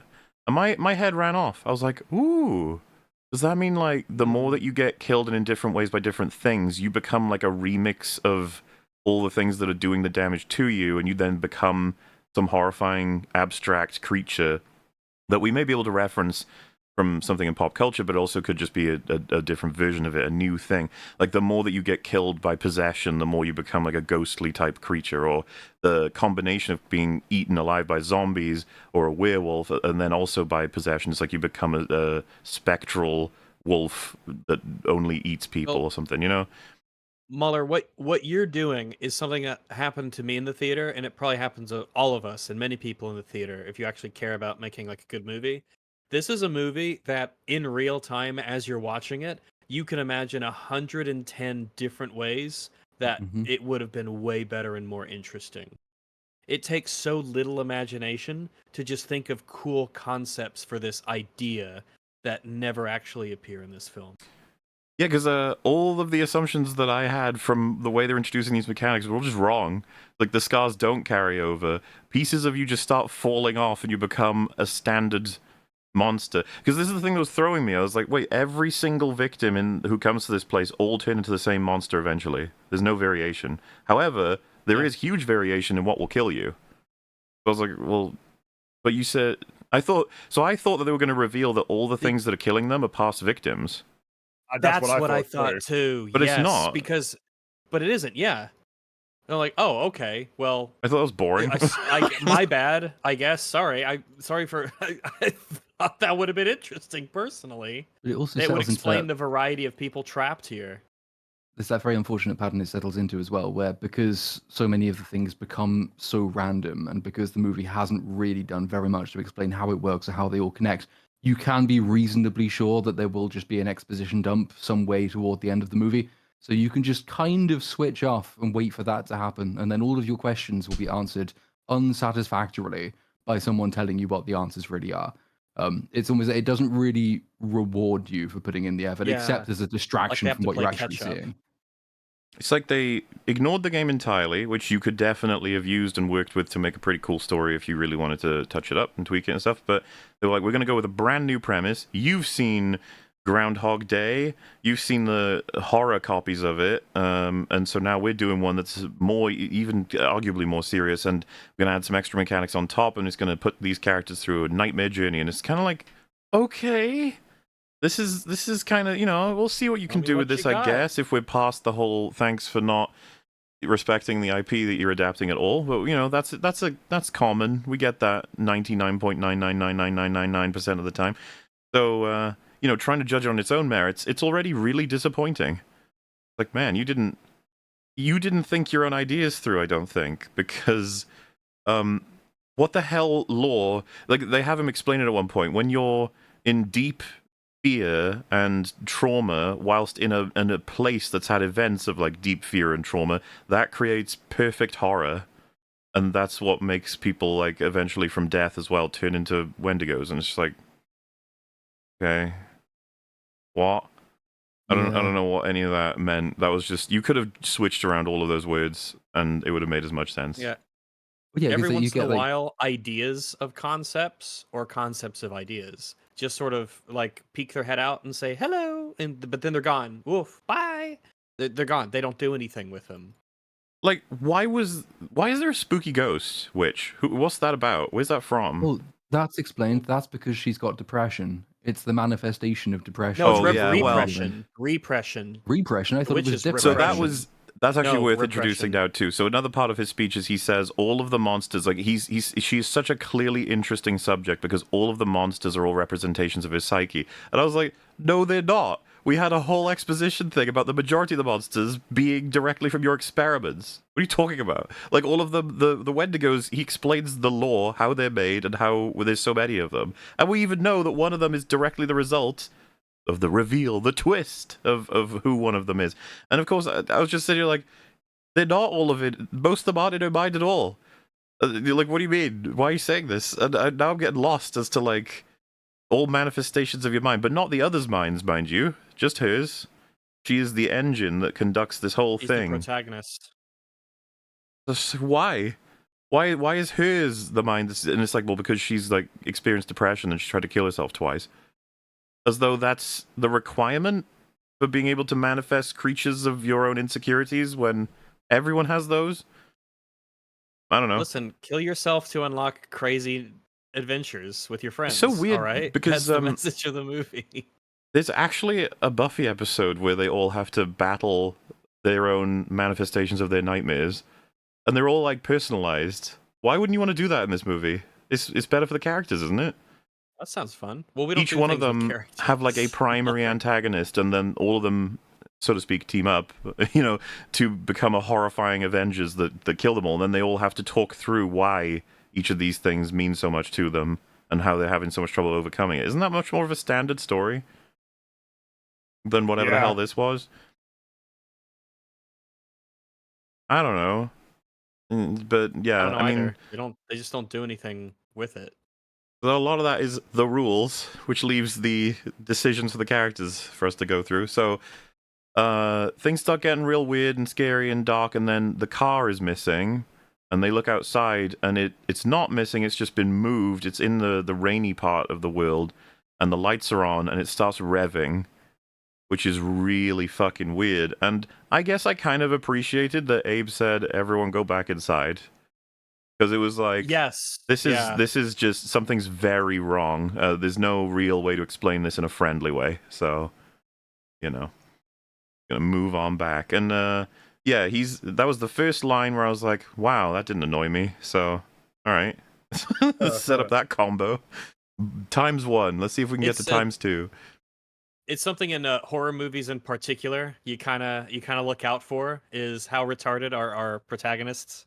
Because in horror movies, famously, to the point where it's a trope in and of itself, horror movie characters are extremely stupid. To the point where Which I Patrick don't Williams like. will tell you I they're hate that. supposed to be stupid. That's how you write horror. Well, he would say that you can't have a plot if they aren't stupid, I think is what he said Mhm. specifically, because he's a very bright lad. Yes, yes.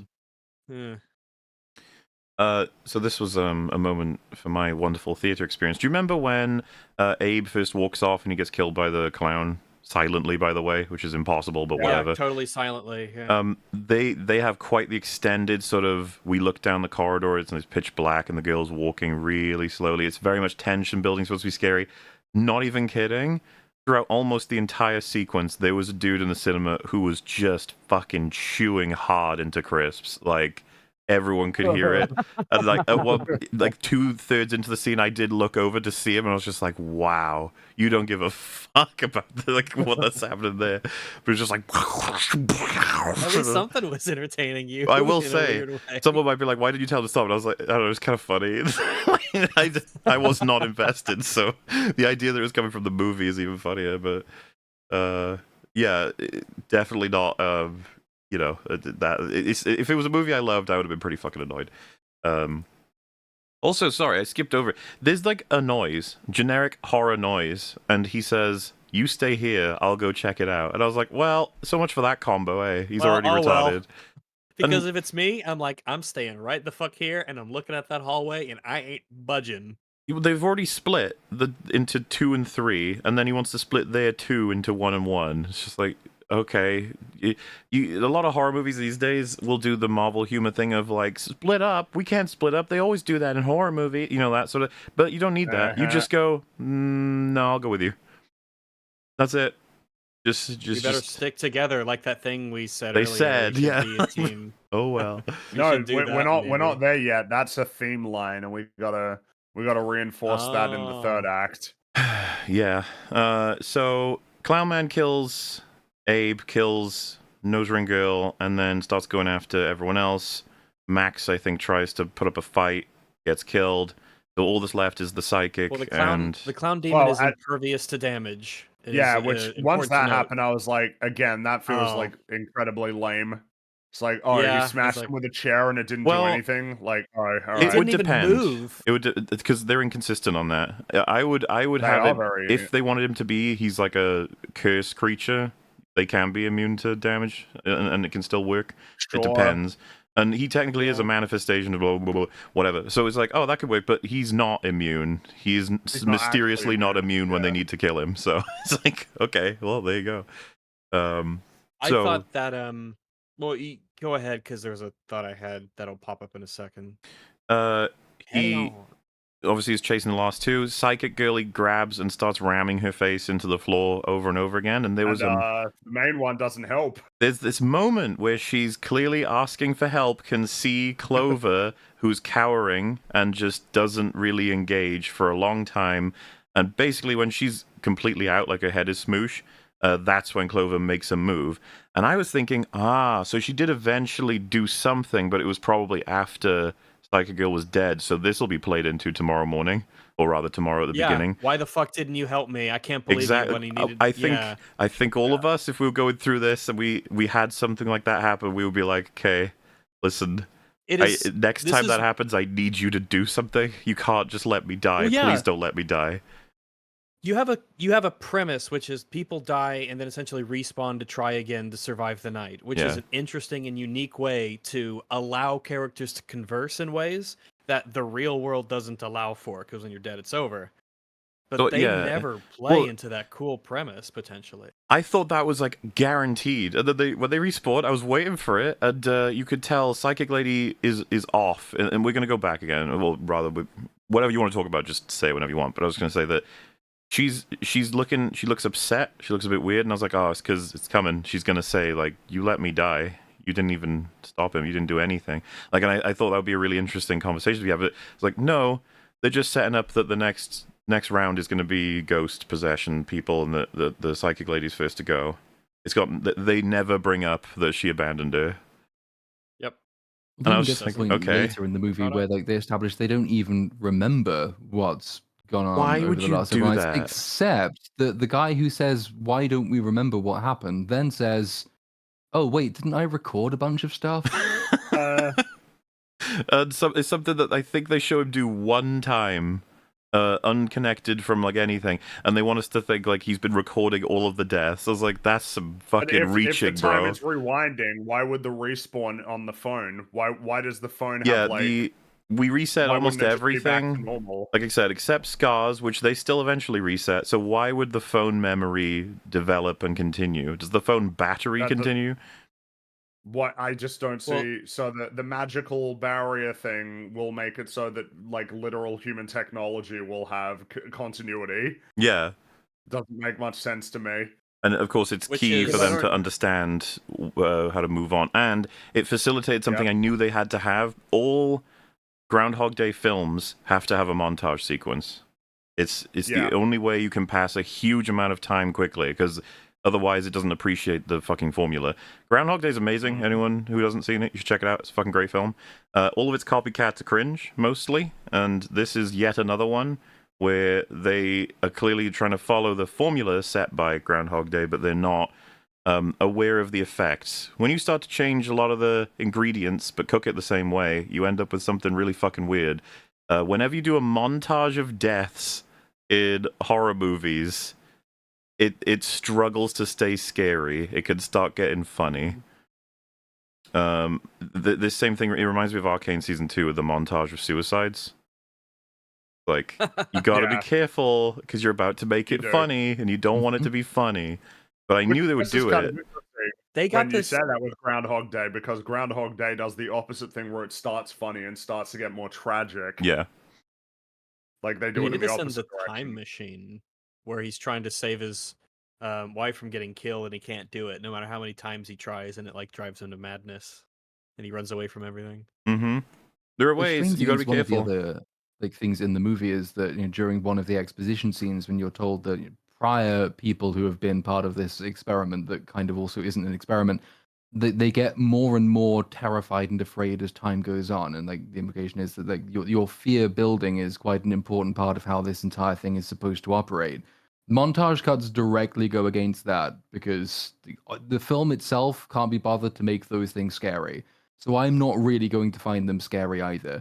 And when you start getting characters pop back for the next run with a line like, "Oh, I guess we died again," it's like that's working against what the film is trying to tell me is one of the mechanics by which it operates. People are supposed to be getting more and more scared, and yet I'm seeing them getting less and less scared because they've been through it so many times. And when they don't Exactly. remember it, they watch a phone, and then the phone tells them, and it's like, "Oh, I guess again, yeah, fine, Yeah, whatever." for the record, It would have been a I cool would way for the likely. recurring injuries to stack up when we Yeah. finally do have that moment where you cut back to them and you see all the scars and different stuff on their face and their hands and all that sort of thing. And it's like it's the built-in emergent storytelling of, oh, they've been through a lot because look at all the scars on them. Mm-hmm.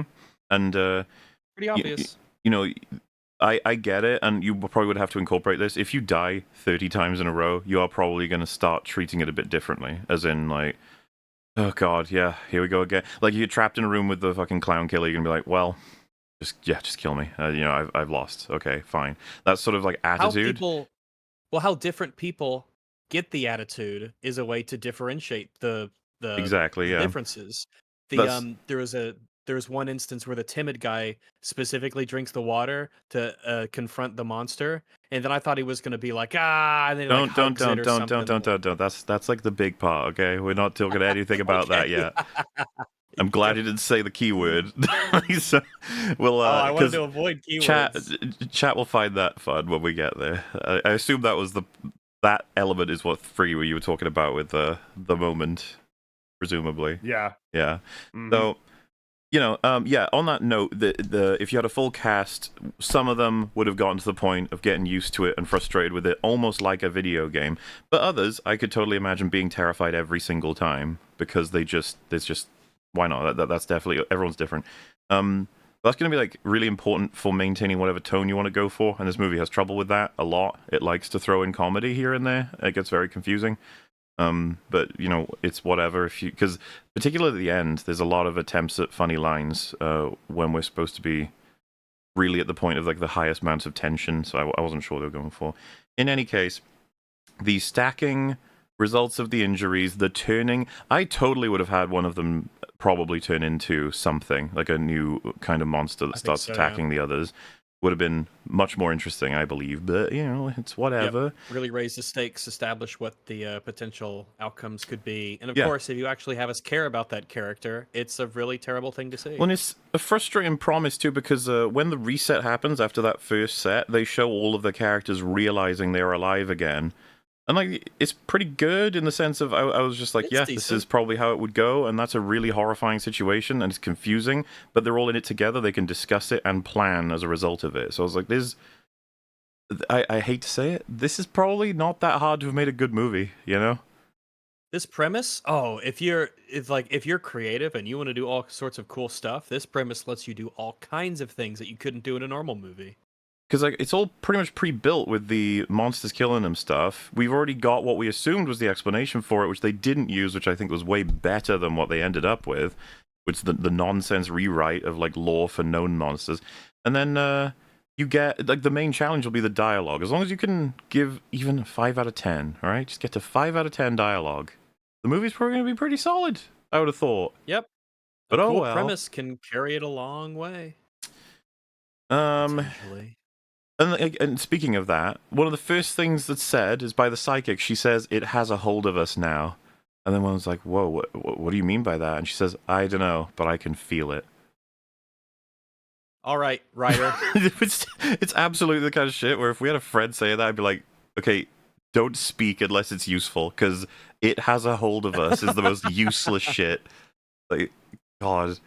And yeah, that's when they do the thing. I think Max says, "Oh my God, it's like in that movie." No, I think it's the nose ring girl who says it's like in that movie, and then Max says, "There's a lot of movies that do that now," as though it's like it's not cool to simply reference Groundhog Day. You got to reference the whole set of movies now.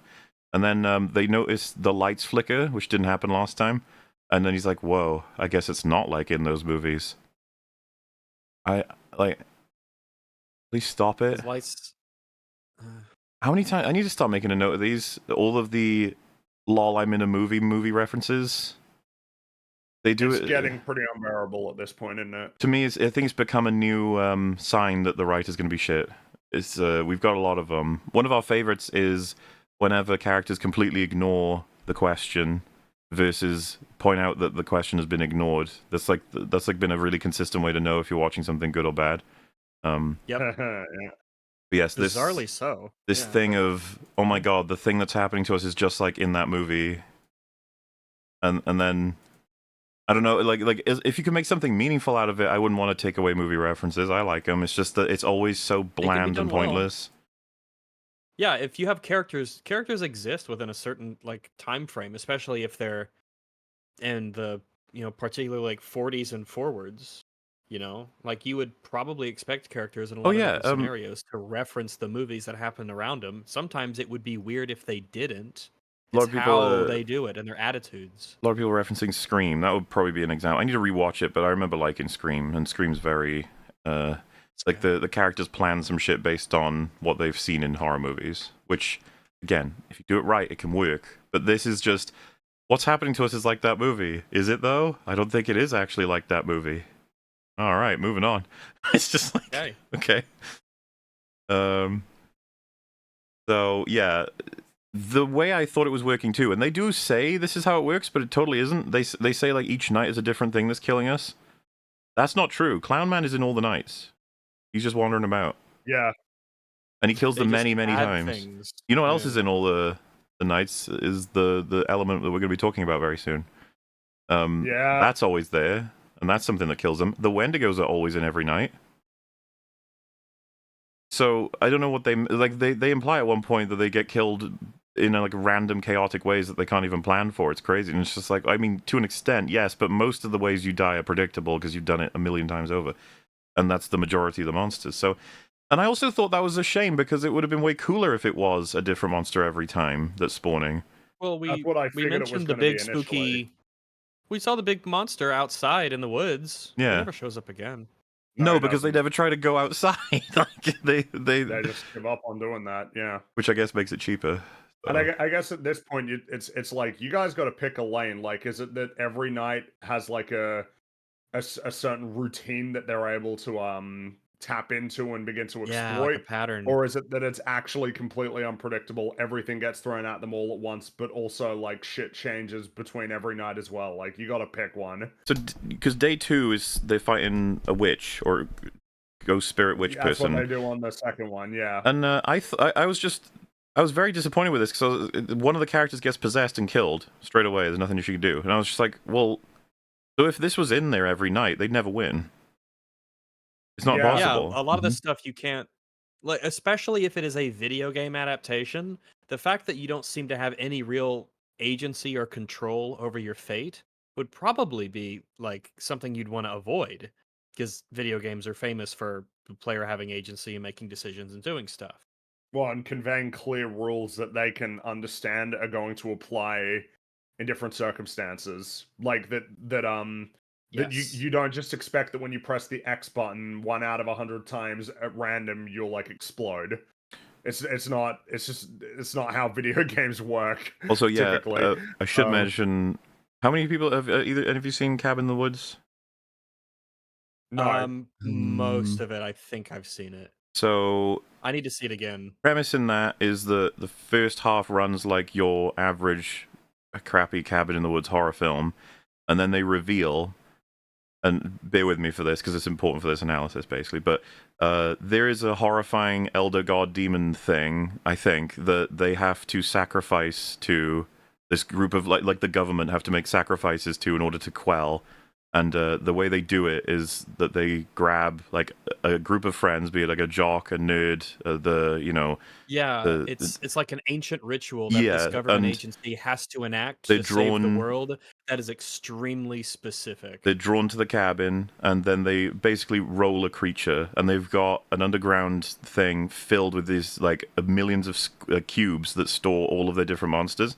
So it could be a werewolf, or one of them's a boomer. I'm pretty sure there's a Left 4 Dead reference in there. They have a boomer, which is kind of funny. But zombies or just standard slasher killer sort of thing. And yeah, one of them gets pulled up and released, and it's gonna kill them all. And the joke, so to speak, of the film is this explains all Cabin in the Woods films. This is what's actually happening, right? And like, there's a point where the film gets so weird because Chris Hemsworth is in it, and he tries to escape by jumping like a gorge because the bridge they came in on got destroyed, and he slams into a dome. And the point of it is that they're trapped in the terrarium of that area, so to speak, until the process is complete. And the end of the film, I guess I'll say they may or may not escape, but it's all very much satirical, and it comments on the whole genre. So it's got very much a strong reputation, but simultaneously, this film kind of evokes it a bit, and I wonder if he wanted to stay away from getting too similar by spawning a particular monster each time, and it is a cabin in the woods sort of situation. That might explain why it's only half committed to what could be good ideas, and instead walking off into random crazy directions. But yeah, Maybe that has something to do with it, but at the same time, but I guess I was gonna say, what a stupid reason to ruin your own Yeah. story, but that happens a lot, where essentially the better correct idea is deviated away from because it's been done before. Somewhat, there are some vague connections to something that exists before, or that it is deemed too predictable, and then they'll just sort of go and ruin their own idea. Which is dumb as well because you're not operating with the same characters as the thing that did it previously. You can use the same concept and the same basic mechanic, but if you want to make it very distinct, you draw your characters well. You make them very distinct from the characters who went through the thing that you're copying from. Their reactions to it are kind of what makes the thing bespoke and unique. Just do that. But you kind of have to write characters to do that. And that is also apparently beyond this film. So night 2, I guess, and like I said, but before she does die, there's a small moment where I was like, oh, that was kind of cool. I think the pointing to the posters and expressing whatever the person felt at their lowest point and reading it out, saying it with a filtered voice. I kind of like creepy possession-y stuff, but the broad context for all of this is kind of worthless. So it's just tiny moment where you might it doesn't think, ever lead to anything. It No. doesn't amount to anything. It's just an isolated, this is a spooky kind of thing that happens. Moving And, on to next spooky thing. it breaks her neck and drops her to the ground, but the last thing she says is "Don't let it in." And so I thought when she said that it must have been some kind of just you got to stay strong of spirit, I guess. I don't know, because it's possessing. I really have no idea. And it was interesting because one of them's about to check that I think it's Max going to check if she's okay or if she's truly dead. And Abe says, whoa, don't touch her. You might get infected by whatever that was. And he says, people can't get possessed by contact. You have to be weak of faith. I don't know why he said that. I was like, what a fucking stupid thing to say. There's no it could be rules here. anything. There could be any reason why anything Tell could me the happen. rules So of I don't know why possession, you would say father. that. But I do find it funny that they notice, maybe don't needlessly, unnecessarily interact with things. This is something that they will they're gonna forget. learn that really They will- quickly, not to interact with things. Sorry, they don't forget. They remember this. Yes. They do. They remember this. But I realize it's just to set up a joke when he says that. It's a stupid line, but then Abe goes, well, I have a lot of faith. And I was like, that's just not even funny. It's I don't know what the joke is. well, because he says it in a way of think he's not going to get me. Which again, it's just it's such a dud of just okay then, fine. Okay, yeah. And this just Apparently, one of the writers of this film is a stand-up comedian. that's a shame. Yeah, well, I mean, I hope I don't buy tickets to his show. Remember Smiling Fred's joke where he's like, Mr. Boz is so funny. He could be a stand-up comedian. Then he's like, no, I don't think he could. No, he could, maybe not. No. Probably not stand up. So she's dead, but then the door starts banging, and on the other side, it sounds like it's Melanie, Clover's sister. It's like, oh my god. Oh, well, this is obviously Wow, bull. we found her. That is one of the Yeah. most clearest sort of like, yeah, it's like, so we just dealt with a creepy ghost. She just said, don't let it in. And now the door is banging, which, as far as I knew, these fuckers could get through this door if they want to. It's obviously one of those things where it's a play on, you have to consciously open the door. That's what it's going to be.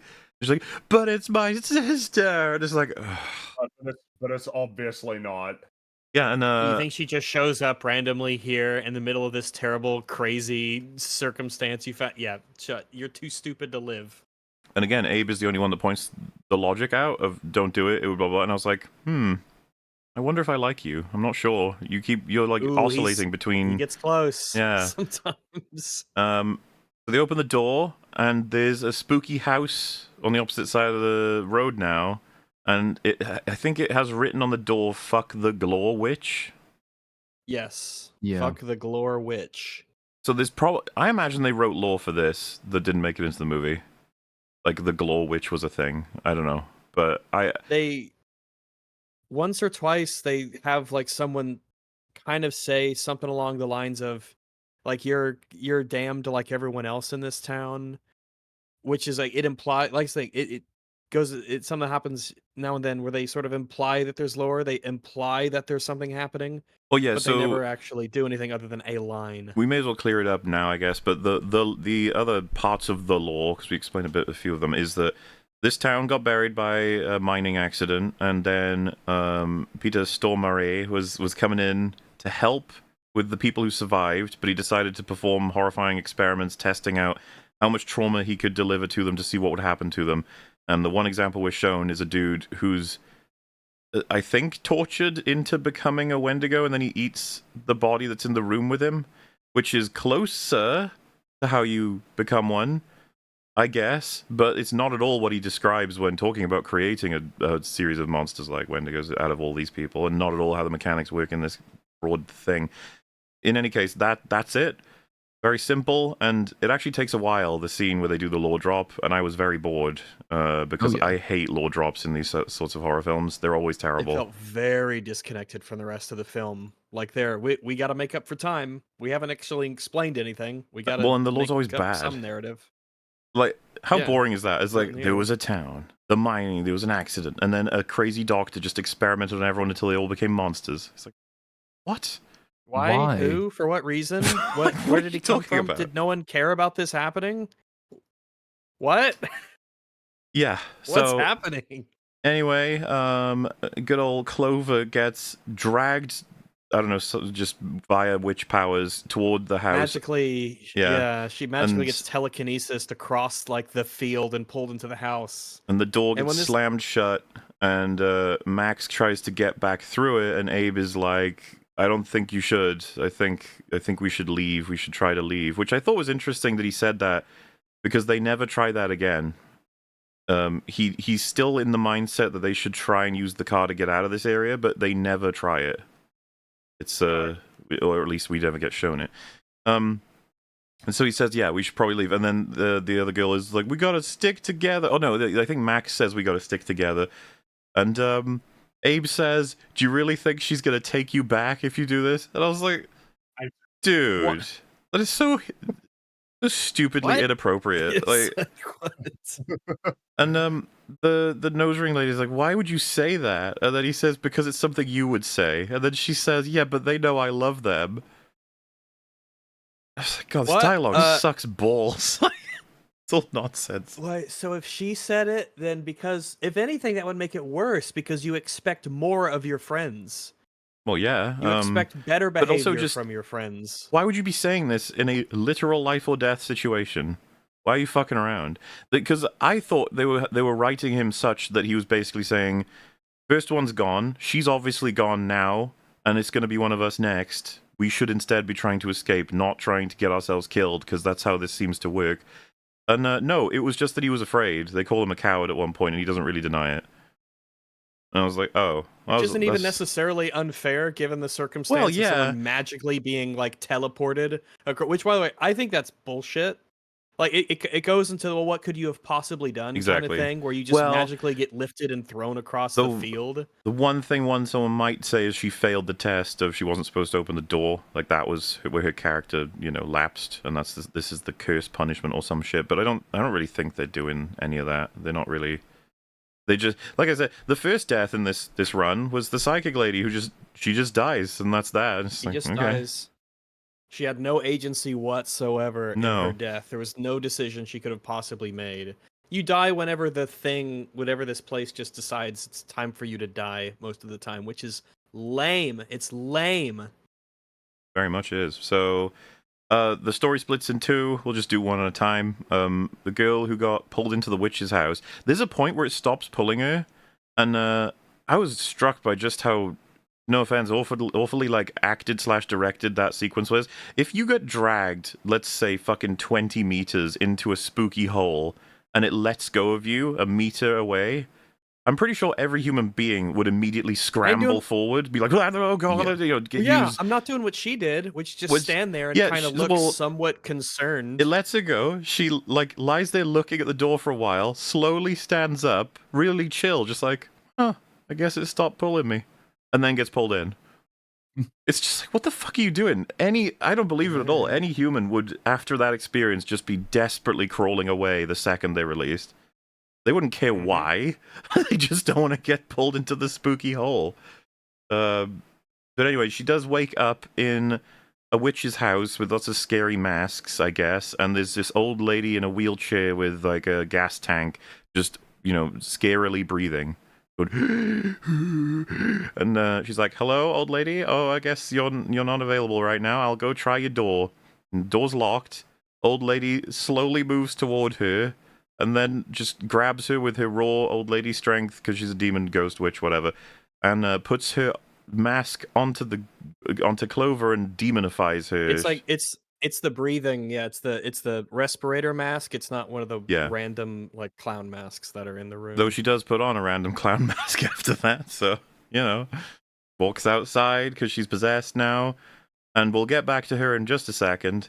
Because the other side of the story is that you got Nose Ring Girl and Carman, Abe. They're like, we should go. He convinces her to go, but it's funny.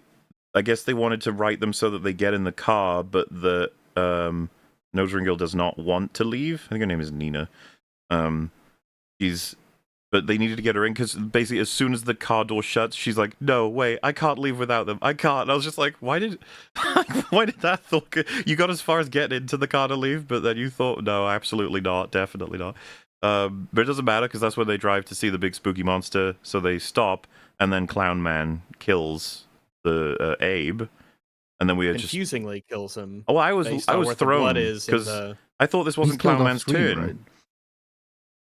Well, the clown was just there, and he was always there the whole time. Yeah, Clown Man he's just always around. That's the fun thing as well, is you never know when they're going to spawn, because it seems like on the first night the Clown Man spawned inside of the house. Yeah. This time maybe he did, and then he just walked out to get him. It's very dissatisfying, but it's very common in horror movies to just spawn them, kill them, and be like, look, a kill scene, look, blood. Ooh, that was entertaining.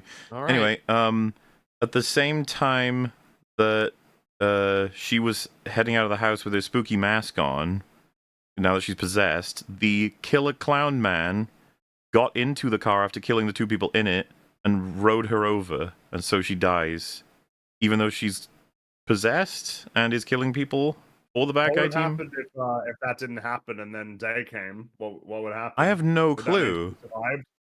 I thought it was so weird that the witch sort of just lets her. She's the last one. It's the kind of thing where it's just like, if they were a team on fucking Discord, the witch is like, yeah, I got her, she's possessed. And the Clown's like, I would have rode her over. Is that okay? She's like, yeah, I'll walk her outside. And they go, here we go. Maybe, yeah. You have to. She's vulnerable, so hit her before she breaks out of the mind control or something. Fuck, I've actually, because I totally forgot about the Max guy, because he went in after her. He was like, I gotta go save her, darn it. And He doesn't get very. They take this. This is an example of just. It'll I take wonder. a long time. Yeah, I wonder if it's a good idea to be doing this. They take ages watching him go through a lot of the house. Goes up to a room. There's a chair that's rocking. Looks at it and it stops And it's rocking. got like dolls everywhere. Yeah, and then he I looks guess away, it's looks the back, thing, and it's there's a cloud doll on the rocking chair. I thought that was funny. It's because they're doing the meme where if you make it quiet for long enough, you're just anticipating that something's going to happen. Loud so they think noises, that they'll yeah. get you. It's really annoying. I'm getting tired of it. I don't know why. I don't even know why they do it, because to me it often seems like the reveal of something scary being there is undercut by the big loud noise. Because the loud noise, like, fuck you. You know, like that's what it always is, compared to just like looking at it at some scary imagery without any sound at all. Yeah, I forgot because I just didn't care about the scene. But he looks at the scary stuff for like 10 hours, and then he turns Yeah. around, and suddenly the girl's behind him. She slashes his throat, and he's dead. It's like, While okie wearing a dokie. clown mask. Yeah, all right. one of them. So it's just like, okay, we did it. Night 3, I guess. That was. Do you see how there's like we gain nothing from the whole night other than look, they died. Yeah, they I didn't guess so. You don't learn it was anything. They don't It feels like develop. the logic was, well, they learned that they respawn. That's what they get from this night, and that's all they'll get from this night. And now we're gonna reveal something new next night, which they do. So I would say, yeah, night 3 definitely learned a new mechanic. So they Night decide, 3 is the hey, most important one. what about the strategy of we all get into a room and stay in there? So, and like, you know, if the door starts banging, we can try and hold it closed, and we just have to survive until the night ends. And so they're just sitting and they're chatting about stuff, and they even say the iconic moment. He says, maybe if we can just make it until dawn. Until dawn. Yeah. Oh my god. God. That's the Yes. line. And then Until Dawn's all over the theater. Fuck yes, That's you right. did. And you know, the conversation is not particularly interesting. It's just blah blah blah. But No, something to note is it's gonna get revealed. This is a really successful strategy for them. I'll get actually to nearly that. gets That's not Okay. that's such All right. awful news at the end of this sequence because it just makes everything shit. But anyway, we don't know exactly how far they've made it. They're chatting, and one of them's like, I think it's Abe. He's like, gee, you know what? I'm thirsty. I'm just gonna head over to this sink here, and I'm gonna pour myself a drink. Which I assume everyone immediately thought, why the fuck would you drink anything Why from would this you place? Yeah. And then doubly so, because exactly. like they established one of the first things they did establish when they entered the house at the beginning is that there is no running water, and so one of the characters says, "No, there is no water," and then he turns the tap and there is water, and you think, well, that's obviously changed and it's probably evil, so don't fucking drink it. It was just, But yeah. Yeah. So he has himself a good old drink, and then I knew immediately that this was going to be cringe because he's like, "Would everyone else like a drink? Would everyone? Yeah." And they all, the camera shows them all lift up their hand like, "Yes, I would. I would also like one. Yes, I would like one." And it goes around them And then it's real like, fast. Okay. Make sure all of them Yep. drink. And it's just like, okie dokie. Even some of them are like, Okay. sip and then pass it on. It's just like, so you just had to make sure they've got water in That's them. right. So you weren't thirsty. You just obligatory. Yeah. Okay. And you know, the conversation proceeds, and Abe, he starts coughing a bit. He's like, and it's like, oh no, and he gets louder and more consistent. Then he realizes, oh no, I'm coughing up blood. And so just before I say what happens, right, in the actual thing, I would have thought if I coughed up blood, I would immediately be like, oh shit, guys, and I'd be like, I'm Don't probably drink the dead, water. and we've already, it's probably the water with. But no, instead he hides it. Mhm. Doesn't want him to know he's coughing up blood, which I was just... They specifically have a shot of him wiping his bloody hand on the curtain for the bathtub. Mm-hmm. Because there's a It's because bathtub they- here in this visitor center. it allows their conversation to carry on going, but sort of in the background you can just hear him coughing, so you know they can hear him coughing as well, and it sounds pretty bad, but they're happy to carry on talking for a little bit until it's like, oh, I guess we've got to pay attention to this because this is probably not a good thing. He's about to die.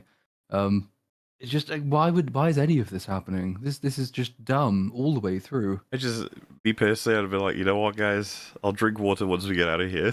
Like it'll be fine. You would. Why If would I'm you thirsty, ever I might do go outside anything? to I where might it's drink my own permanently piss raining. before the fucking demon Yeah. water. Mhm. Even water. So he's getting worse and worse, and they're all getting panicky because it's probably, well, no, sorry, they don't even realize it was the water yet. They take a lot longer to realize that because they're fucking stupid. But he's coughing and coughing, and then we have a shot that's clearly done to make sure it can account, like a big wide shot to make sure you can capture everything. Because I was like, wait, what's gonna? Why are we at this shot? What's gonna happen? And there's no other way of describing this. He explodes. He does explode. He explodes in the most classic flesh explosion way you could imagine. I don't know of many instances you can pull this off where it's not funny. Yeah, this was the moment where several people started laughing. Even And the sound of it. I don't know that you're supposed to.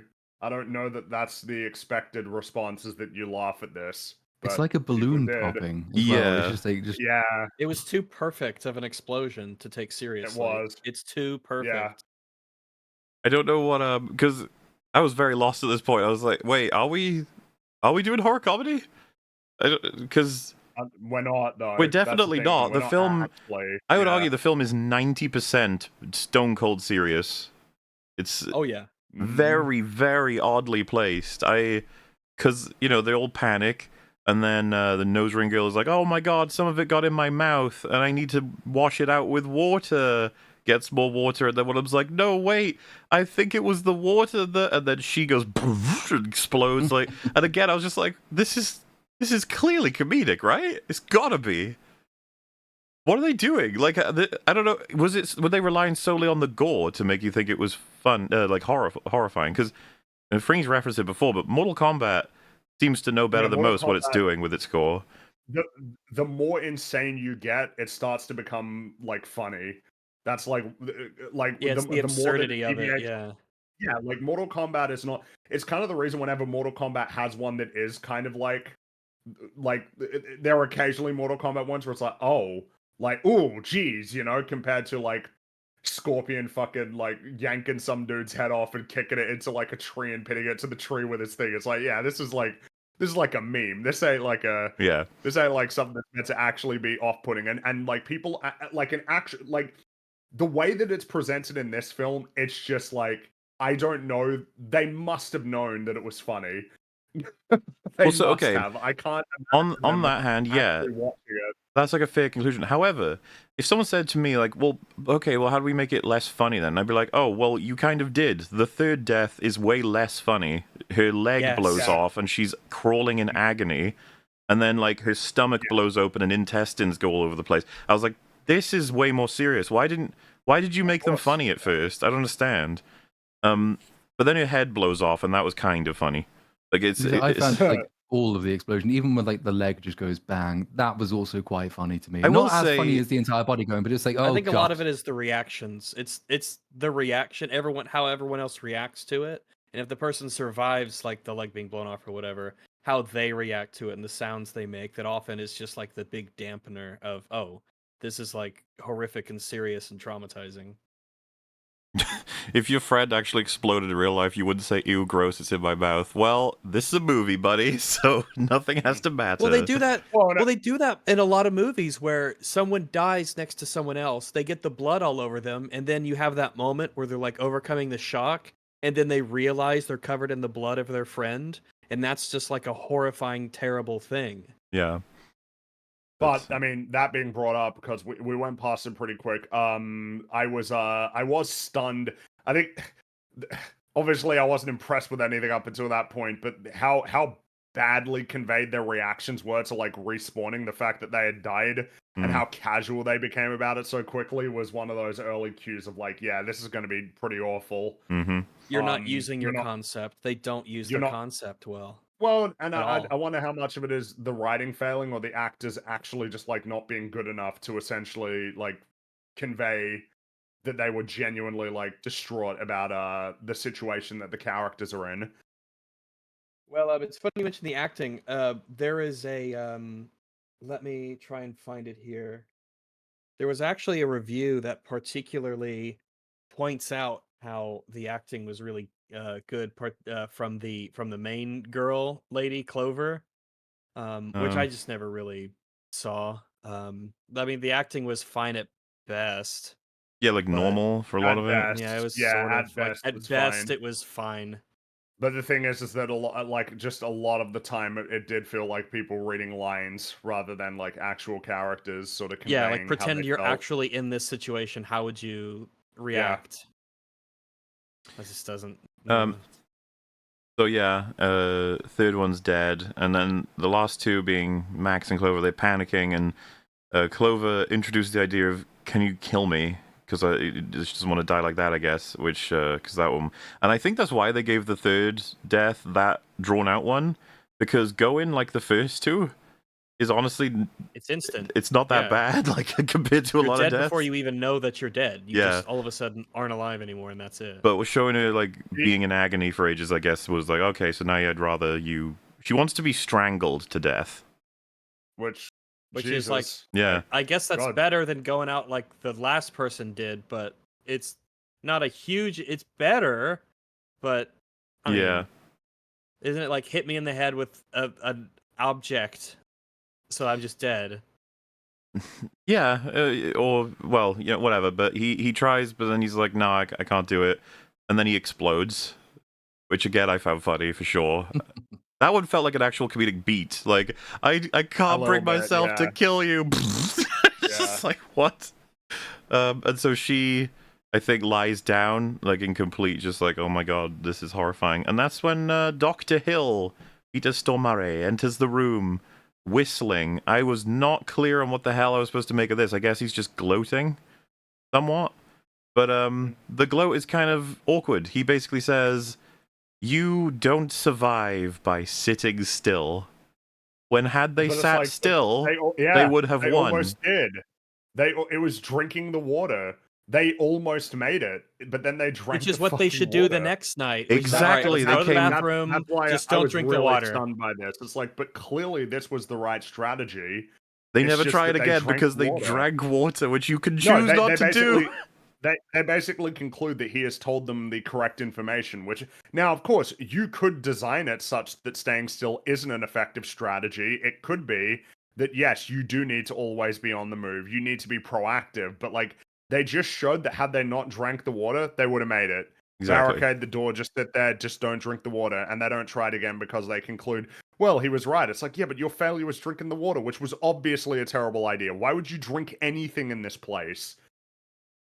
Absolutely stupid, especially because she then dies. She explodes and even splatters on his face, and he's like, "Huh." And it shows us the timer. They were like seconds away from winning. They were so close. It Yeah. just runs out, meaning like literally any additional. If he had tied his shoelaces before taking his drink, they would have won.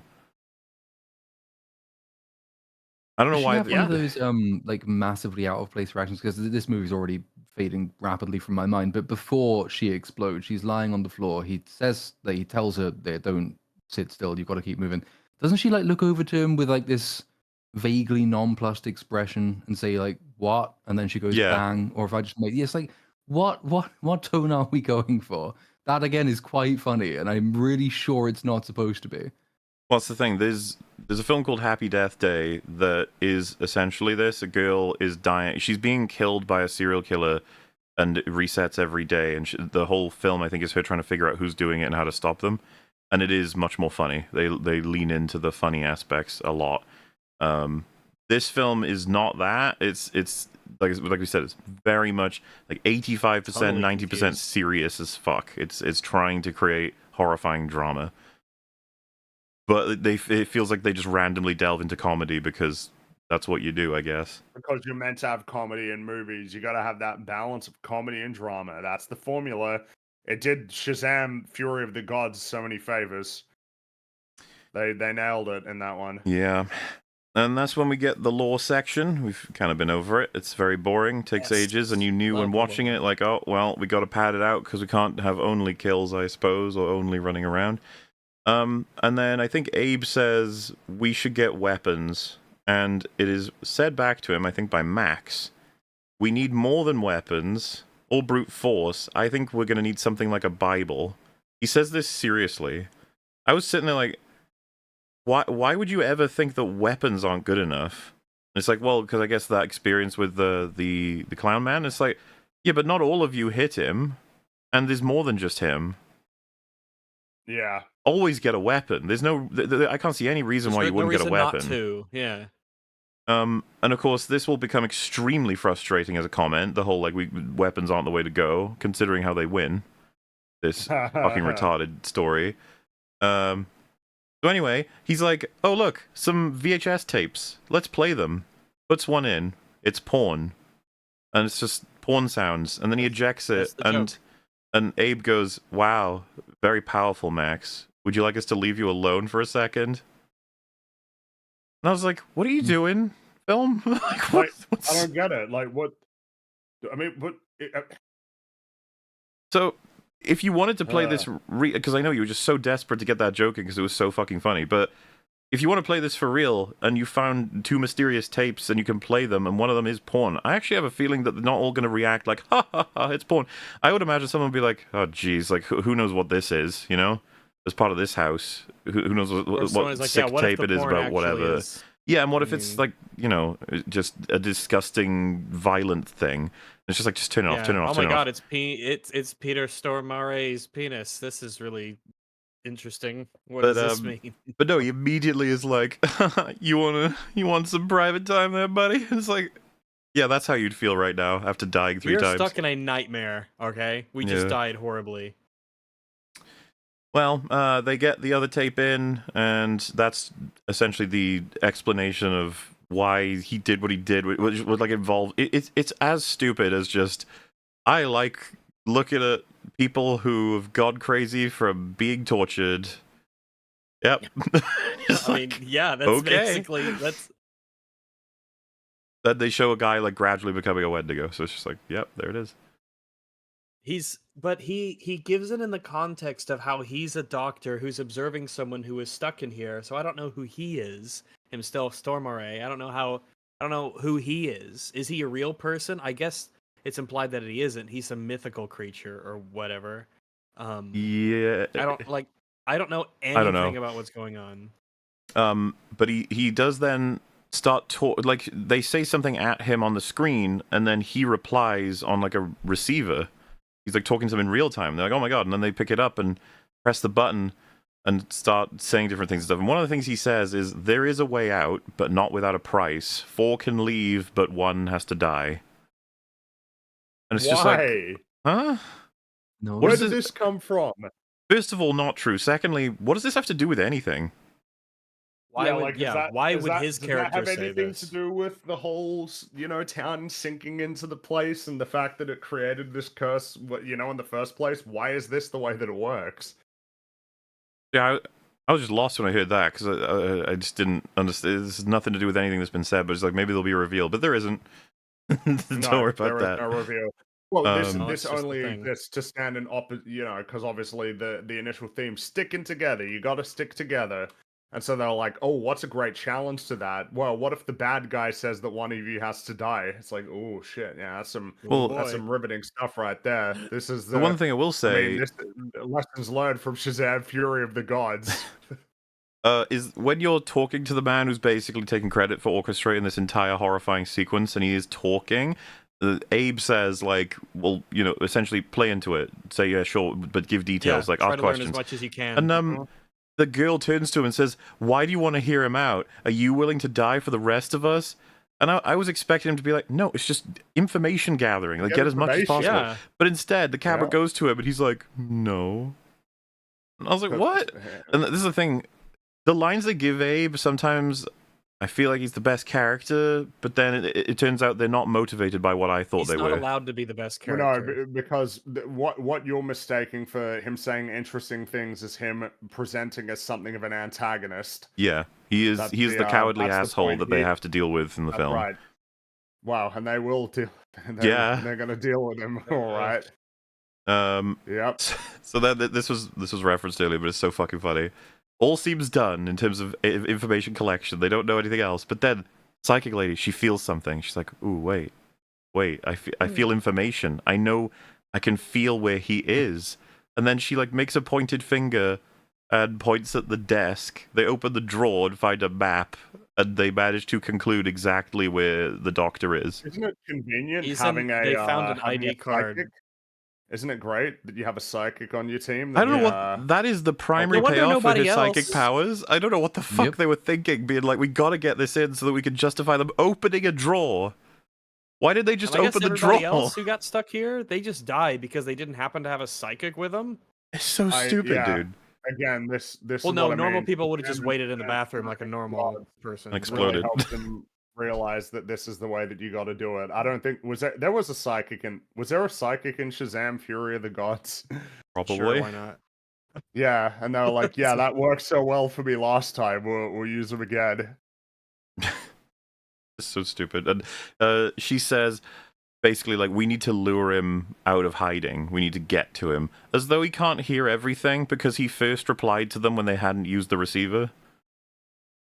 So just they were speaking out loud and he replied to him. I was just like, are you guys stupid? You're like, we're gonna subvert this guy even though he's clearly controlling everything through fucking magic. Like, how do you think any of this works?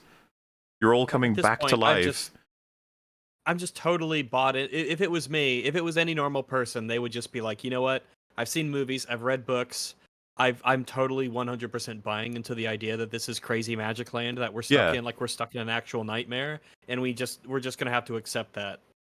Well, so if we were trying to come up with any kind of plan, I would probably be like, we need to basically go around reading and exploring as much as possible with Everything. each life. Clues, Though obviously we information. would have concluded we'll stay in that room and not drink the fucking water. That's obviously the main Yep. plan. Like, Yeah. We wouldn't have drank it in the first place. no, because that's stupid.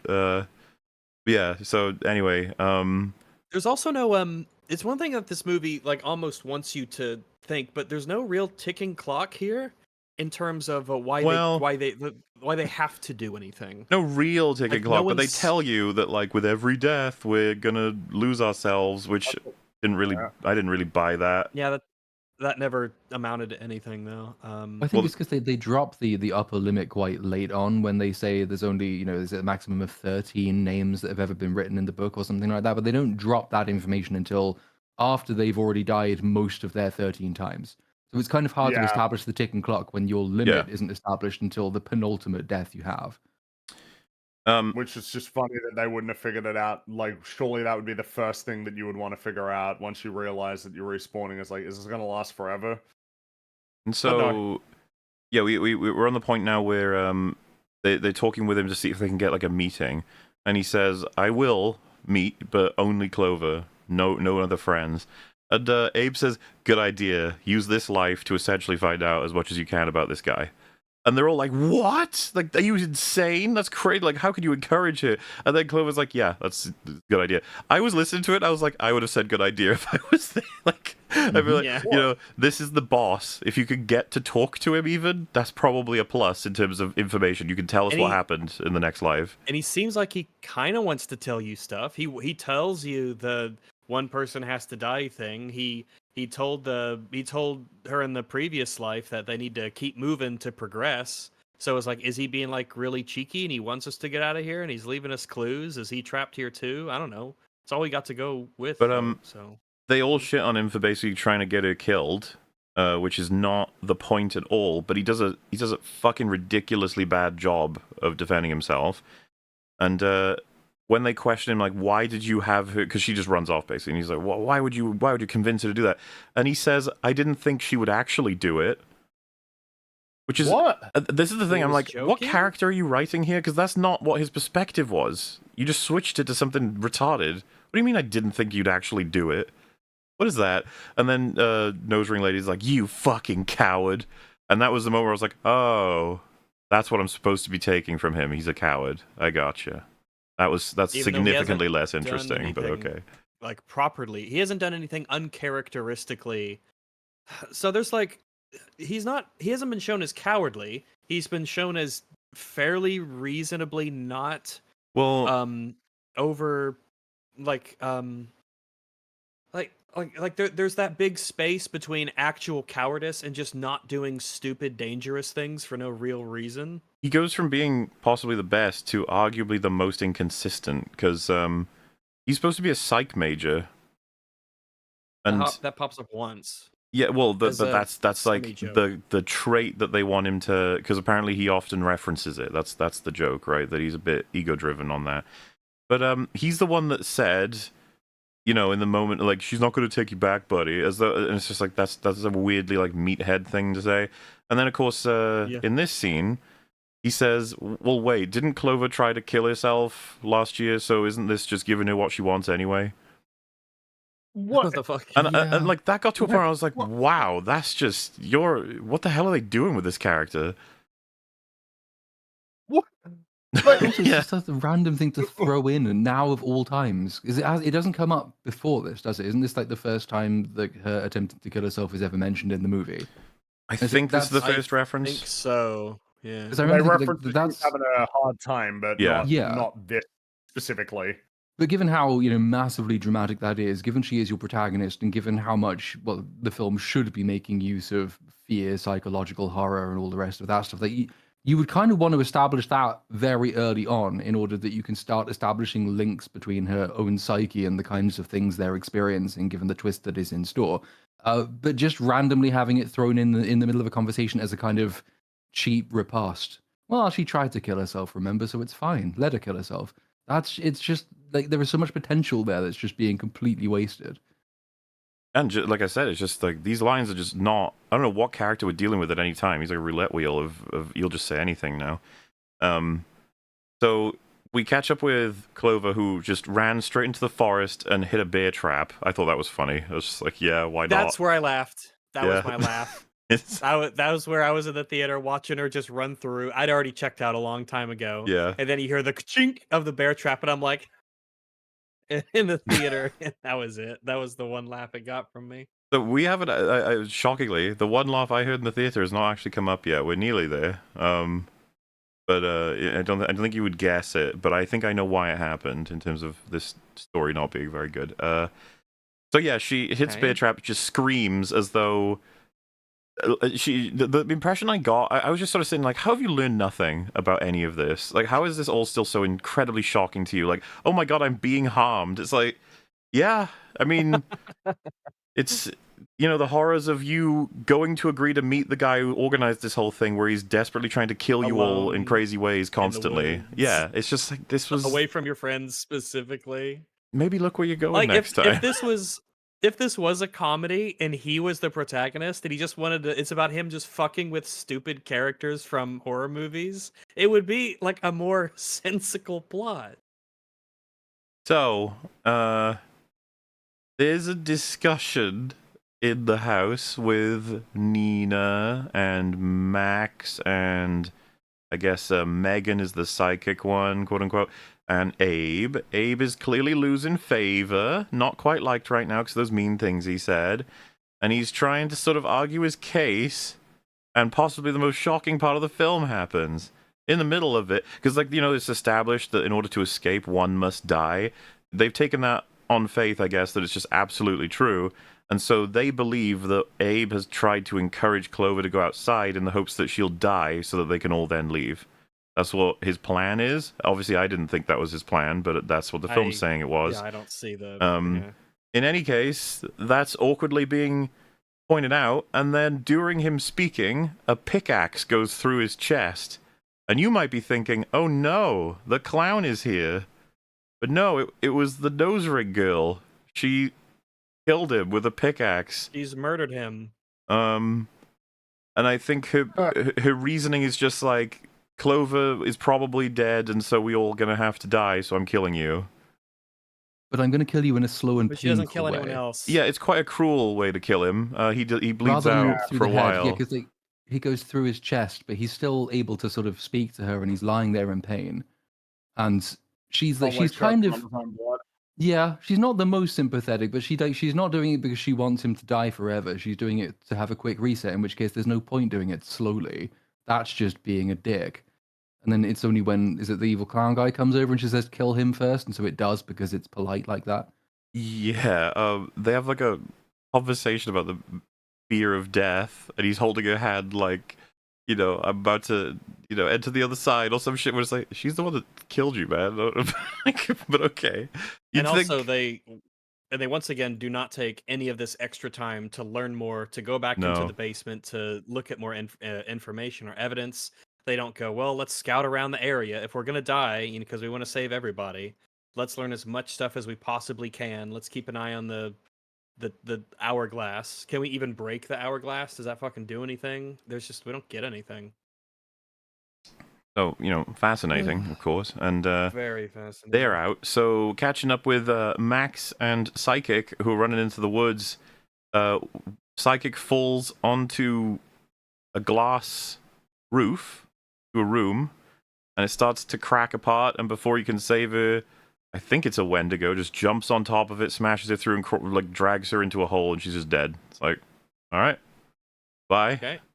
Then he catches up with Clover, who was getting dragged into a different spooky hole, and gets her out of the bear trap, I think, before she can get pulled right in. But he fails it at first, by the way, so he tries to open it, and it snaps back on her leg. I always find that, like, a little funny. They should probably avoid A little bit doing those sorts of, because it's just like, lol, he fucked up.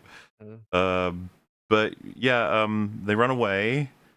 I will say, like, I guess I was glad there could have been more, but I was glad for the amount of practical monsters, like the makeup and stuff. They looked good. The movie looks good in those aspects. It's a good looking kind of movie of that kind. Yeah. Does anyone know the budget? I didn't actually look that up. 15 million. I think the film, you get what you pay Looks for good in for terms 15 of million, the yeah. look of it. Yeah. It never looks cheap. I think I would back that. There's some CG that's, but like all the practical monsters look pretty good. Because they're all people going rawr. Which It never feels it never feels like it's constraining itself to save money. Yeah, I think so. Even though if you think of like the meta of it, it's like this is probably cheap compared to how expensive it could be with just how much of it takes place in the house and stuff. In any case, yeah, so like I think they just sort of escape generally, but then hide, and they have a very meaningful conversation about, I believe, the primary theme. He says, you know what? It's having these infinite lives and deaths and stuff is really helps you like understand having one life really makes everything much more meaningful. Given what happens next, Okay, this dude. starts to make a lot more sense as like why this conversation needs to happen now. Yeah. You know, like because of course at this point I'm like, okay, sure, but I mean you still got, I presume you still got a while to go, right? Before you're gonna Well, be getting close to me the personally, final. I would just be struck by like, why are you even thinking, like, we've got problems to solve. We don't need to be Yeah, you thinking got bigger philosophically problems about, to solve, you know. and the nature of life and mortality and what gives life meaning. Yeah, what's important Meaning is that to it's that you don't get to respawn. It's like, yep. I mean, I feel like we haven't really been dealing with this at all throughout the whole film as like a point. That like you've only got one life and you should live it well. Just sort of comes out of nowhere right here. And oh yeah, and I think this is where they realize the Wendigo they're currently chasing or being chased by is the sister. She just says Melanie, and then she goes blah. She's got the dress. Yeah. She does go blah blah blah blah. Which I think could have been revealed in a way better, more effective way, as in probably not have many tells on her general outfit or hair that it's her, but instead something small. I think in the game they made it a tattoo, pretty small tattoo, that they were like, oh shit, that's actually her. Which I think is probably better, especially with how they do it That's here. better. This is That's just better. sort of like, you're Melanie. Like, yep. It wasn't. If they had this monster consistently chasing them, and then you realize that, I figure it's more effective. But this was like the first time you properly get a good shot of her, I think, in the whole thing. Well, yeah, because this is when they're So, still yeah. trying to almost do the thing of like, well, no, you got new monsters you're dealing with, even though the old ones are still there. Mm-hmm.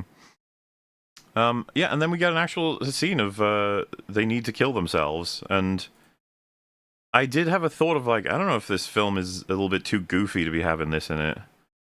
It feels very out of place. It's like she basically asks Max can you like slit my throat so that I don't die to these creatures instead, and then he gradually like reluctantly agrees and does it, and as she's bleeding out she says thank you. It's very like, ugh.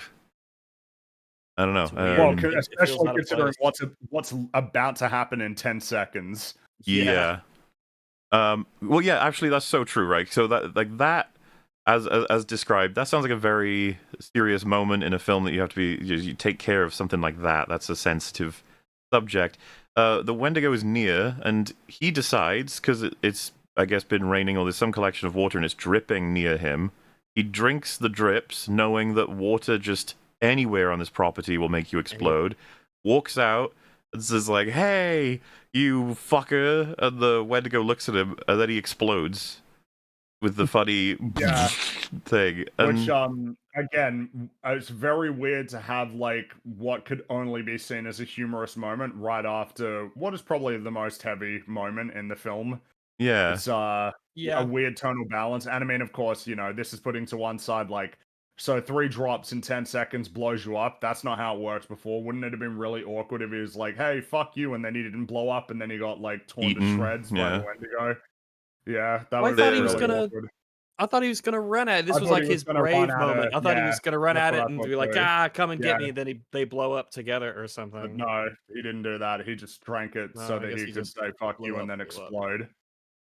And yeah, and that's the thing, man. You might be like, I don't know. There is an angle of, if you now survive, that means your friends are probably permanently dead. So you kind of want to give up, quote unquote. But I don't know. It's just, is there anything else you can find out? Can you spend the life in any way? Why not actually try to gain more information, considering you're not even close to the day being over? But no, they This is mostly what I just mean, like, well, I'm why dead. is there, you would think, because the fact that they even recognize that it's something you should be doing, it's like, yeah, you'd be trying to min-max, basically. You would go into a night with a plan of, like, we're not going to win this one, so, like, this has got to be a night where we try and, explore this location, see what information we can glean, or we'll split up and 2 of you will go over there, 3 of us will go here, or trying different strategies and seeing how they work. But they don't really do any of that, and they will not have an opportunity to do that because of what's, what we're about to discover. So yeah, and on your point, the night's lengths and how much water can kill you, it all varies depending on what is needed at the time. It's very annoying. Well, I mean, because on this night, it seemed like they had a considerable amount of downtime to like gain new information and sort of discuss things with each other. Whereas, on the first 2 nights, it kicked off straight away. Basically, they had no time to prep. So we get a flashback for the Clover and his sister, and the broad takeaway is the sister is leaving, and the other girl doesn't want her to, and she says, "Look, I can't sit still for the rest of my life. You can't just stay here and waste away becoming something I would hate." And I, first take on that was just, it matches what the doctor said, and I guess it's the theme of the film is like, we need to keep moving forward. Yeah.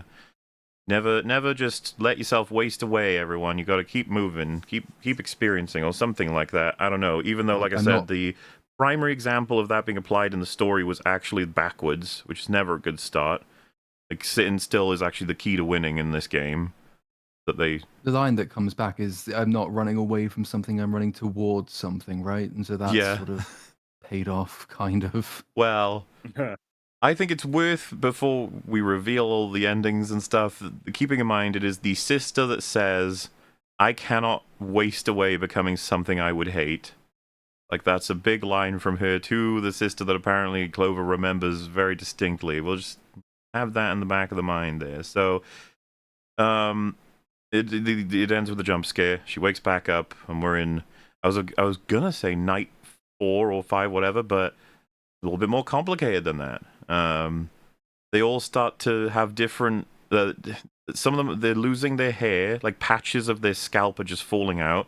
Some of them are growing extra teeth, and Abe has got what is essentially like a protruding spine now. Parts of it are just coming out. Bones poking out of his back. He can feel it, and he says, like, whoa, guys, is there something wrong with like my back? And they just go, no, you look fine. And I was like, okay, 1, you can feel it. 2, he has a phone. He can just record it and then look at it. Also, 3, why lie? Why lie? I don't know. This is information that they need to share. But okay. It's just, I think it's actually somewhat comedic. Like, it's fine. Don't worry about it. Yeah, you're looking good, man. I took it as, like, it's an attempt to stop him and anybody else panicking, right? Because they know, they've seen the video of what the Wendy, whatever the fuck, turns into and what it looks like, and they don't want him getting, like, depressed and thinking that that's inevitably going to happen to him as well. Do you want to set that precedent, though, that everyone's just going to lie to each other about what's happening? I mean, I don't want to set it accidentally. I think it could be a really interesting premise to set deliberately, but no. Because, and like I said, of course, he can just find out that they're lying, and then that doesn't really help anything. I don't know what. Imagine what it would feel like, and it's just like, oh yeah, there's nothing. It's just nothing. I'm not sure I believe you. But anyway, we discover it's been many more nights than thought of, and that it turns out, because of the names in the book, it is night 13. We really did a big skip. And I thought to myself, oh wow, they didn't do the montage. Good for them. I was wrong about this. Because I was just expecting it as part of this formula at some point. They got to do a montage. I would say this is a pretty jarring skip, and I guess that's part of the point of it. It's jarring. But what are the key elements? Megan isn't here, the psychic. They just forget she exists. At least for now. She's gone. I thought that was so odd. I was just like, there's a missing character in this fucking room, but it's just like, yeah. And I was like, how does this work? If you're trying to argue to me, they remember 1, 2, 3, 4, and then have forgotten the rest. Megan was in 1, 2, 3, 4. Yeah. So but why? Why would they forget? Why would they forget? Like they don't 10 tell of us them? that. It's just they're deteriorating. It's just bleh. But it feels like you skip a whole act of a movie because the whole neighborhood is spawned now as well. Yeah. Which I don't know why, but that's they're also there. There is one more payoff that relates to that, but that's it, and it's a really small one. Mm-hmm. And that's when, as mentioned, that really. So Abe is just like, "Oh my god, how did this happen?" And he goes, "Wait, didn't I record stuff?" Which is bizarre as a memory to have, considering he's forgotten everything. But whatever, what are you gonna do? And so they start looking at all of his recordings, and they're all when he dies. Like they're all recording the moment everyone dies, which is like he never did that ever. He wasn't doing that before. Why the fuck would he even? Like the idea of documenting stuff could be useful, sure, but like you're also not really helping while you're holding the camera. Yeah. Particularly making sure that you're getting all those shots. Do you love the fake glitchies things they do? Yeah, I They're don't know so why cringe. they're doing that. It's like why would there be fake glitches? They love that the Blair Witch VHS sort of glitches that are all going to come as a result of the tech being much more janky. But on like just an actual phone, they just keep causing it on purpose, and they blur like horrifying images with pixels to make it seem even more scary. I am always struck by just how fake it is. I'm just like, ugh. Yeah, it's like okay, yeah, all right, cool. Well, like, why not have just multiple recording files? And like he gets more and more stressed out as he clicks between them and sees him dying every single time, rather than that one continuous stream of recording, which obviously wouldn't have happened. Also, I mean, kind of convenient. It establishes, I guess, that the cloud exists outside of this time loop. So maybe you can just download stuff from the internet. So I don't know how. Well, I figured that was like saved to his phone, but I don't understand how phone memory carries over. No. Nothing seems to carry over except scars, which at this point I'm starting to wonder why that carries over even. It's an aspect I enjoy, but they don't stick to it consistently, and there's no rule for what carries over really. And as was mentioned, even their memory doesn't carry over, so... But the memory on the phone does. Yeah. But also half of their memory, some of their memory does. Like, it seems to be the first night is fully remembered, every detail. Oh well. Yeah, they're looking through all the times they've been killed, and there's one with a big, tall, spooky monster in a hallway that I was like, that was kind of cool. Spooky. Yeah, that was spooky. Yeah. There is one where like an alarm is going off, and the camera's panicky around, and the nose ring girl Nina, she's got blood coming out of her eyes, and she's going, "What is that? What is that? What is that?" while spinning around, and like walks up to the camera with her blood eyes, being like, "Bah!" That is when someone in my cinema laughed. That's a fair one, because I mean, you relaying it reminds me again of Randy when the guinea pigs, the giant guinea pigs. Oh yeah. What is that? I'm so startled. And that's the thing. I heard him laugh, and I was like, "Yeah, I get that. That's fair." Because it is silly. It's not. It ain't working. There weren't many people in my theater, but I was the only one who laughed at the bear trap. So. Mm-hmm. Oh, we all. We all had different ones then. Yeah, that's the mark of a good film. Absolutely. I would not have been shocked at all if people laughed at the explosion, but the cinema was mostly just dead, as in like people didn't seem to care that much, except the Crisps guy. He was passionate. Norman going at it. The most enjoyable thing about that movie was the popcorn I had. It's unfortunately a common occurrence these days with movies. Something that actually annoyed me is in this sequence of clips, they show a Wendigo's attacking one of them, and they stab it, and it dies. And I was like, "Are you seriously? Like, Mister, we shouldn't use okay. weapons, and it just dies to a stab. Like, come on." So I was just thinking to myself, like, you're not gonna. Is the weapons key? Is that it? Is that going to be what saves the day? Just having weapons? Yep. That is correct, by the way. That's safe to conclude, because that's kind of the problem. Is like, if all of the ideas for the film are as boring as they've been anyway, why wouldn't it be that the ending is a big fight? That would be what you'd do, a big old fight. With the monsters. They actually could. I don't know if the chat was implying this, but you actually could weaponize the water. If you throw it onto their face, that very likely would kill them. Mm-hmm. So why wouldn't you just they get never, bottles? Yeah, they never think of doing that, so never mind. They only think about it. Maybe you never have the scene. You never have that scene. Water. It could be, or maybe they're setting it up for later. Who knows? Who could say it was such a fine film? But with a movie like this, you never get that scene where they're all together. Like there's a big meeting. They have you could show that this is decently into their adventure, so to speak, after a number of deaths, and they're around a table. That each of them has a weapon. It shows that they've taken them off the wall, or they have whatever. They've got all the information laid out. They've got a plan worked out. Like they're getting really good at it, or they're at least organizing themselves in a way that seems coherent and meaningful. And you just don't get that. It never happens. When it would be way better than a random exposition dump that happens. I guess there's sort of two of them, sort of, but that would be way better. We get to learn about the characters.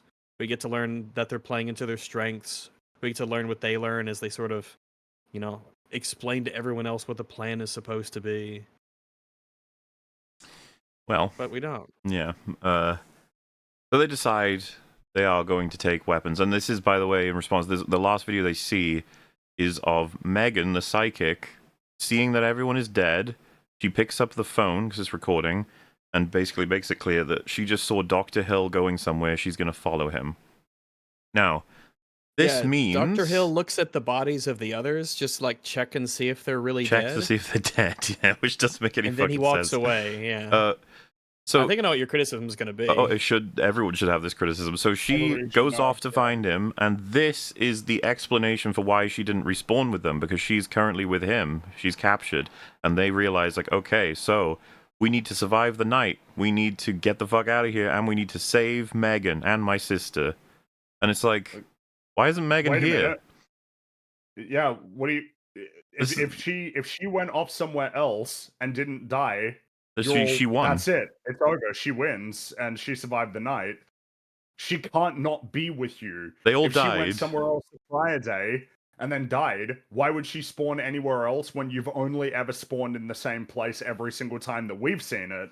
Why isn't she here? It has to be after you've died. The rules are very simple, and they completely fuck them in the third act. Yep. Mm-hmm. I didn't understand this at all. I thought I'd missed something. Cause at first I thought maybe that she'd turned into a Wendigo. Like, they imply that. And I'd be like, oh, shit. Like, they've actually lost her because she couldn't continue on or something. But it's like, no, she's just been kidnapped in a prior night. And so now she's kidnapped. Like, that doesn't make any sense. And it feels like, and this was just basically the point. This point here was when I was like, so you gave up. Yeah. You gave up on, like, the premise of your own story. You had one thing that was meant to make this story what it is, which is the respawning time loop mechanic. And then right at the end, you decide to skip all of it anyway to teleport them to the last night, which just makes it the same as any other horror movie where it's like, oh, now it's for real. Like, I just find it fascinating. You just gave up. So, I mean, yeah. It does. Also, you left the camera keeps recording after she leaves. So it would just be an extremely long recording for however long. Oh yeah, well, it would be. So the camera respawns back where it's supposed to be. Did it just poof out of your hand? Like, yeah. What nonsense is this? Like, I know that they would be like, "Oh, whatever, it's a horror movie. Shut up." All right. Okay. But I feel like all of the Shazam, Fury of the Gods. That was a great movie, huh? Oh, whatever. It was a superhero movie. Like, shut up. little mechanics like this are they would be like a really cool backbone of this premise where characters learn about this world and then learn from night to night and get better and better. So well, yeah, that's with we the made this whole movie instead. no longer running away, running toward, gonna save her, and that there's this room that leads to a cave that has monster screams in it, and she's like, we're gonna go get her. And Abe says, this could be our last night. Maybe let's not go into the cave of monsters. And then she says back to him, the last night makes it more meaningful. And I was just like, I'll reiterate what? what I said then, I guess. Yeah, it's one of the stupidest response. She looks at Max, because like, that's his line. He's like, oh, and it's like, no, it's stupid. Why would you say that? Like, you just want to die? She says, I'm gonna save Megan, I'm gonna kill Hill, I'm gonna get us out of here. I'm done with death. Okay, you go, girl. Did you mention on Abe's back, he's got like the weird marks on his back? Yeah. Okay. That was it. That's all they do with the becoming a monster thing. That's as far as they go, yeah. Yep. Well, they play it up like it's a big deal and something that would legitimately make you actually care about the deaths. Like, you're not trapped here forever. You just like mentally degrade with every death, or physically you turn into a monster and that changes you, but they don't do anything with it, so don't worry about it. There you go. To be clear, this would have taken longer to do if I had described every moment where someone slowly walks through a corridor that's dark. There's a lot of that. We're skipping over all of them, basically, because there's not much tension to be built when you don't care about anyone here and none of the rules make sense. So you're just sort of like, it's dark. Dark. Anyway, they eventually end up at that room with because they're running around, they're scared by Wendigos, it's all very meh. They end up in that room with the glass ceiling, and the clown is above them, and he smashes down, and on one side you got the three people now, so Abe, Max, the third, Nina, and then behind the clown you have Clover.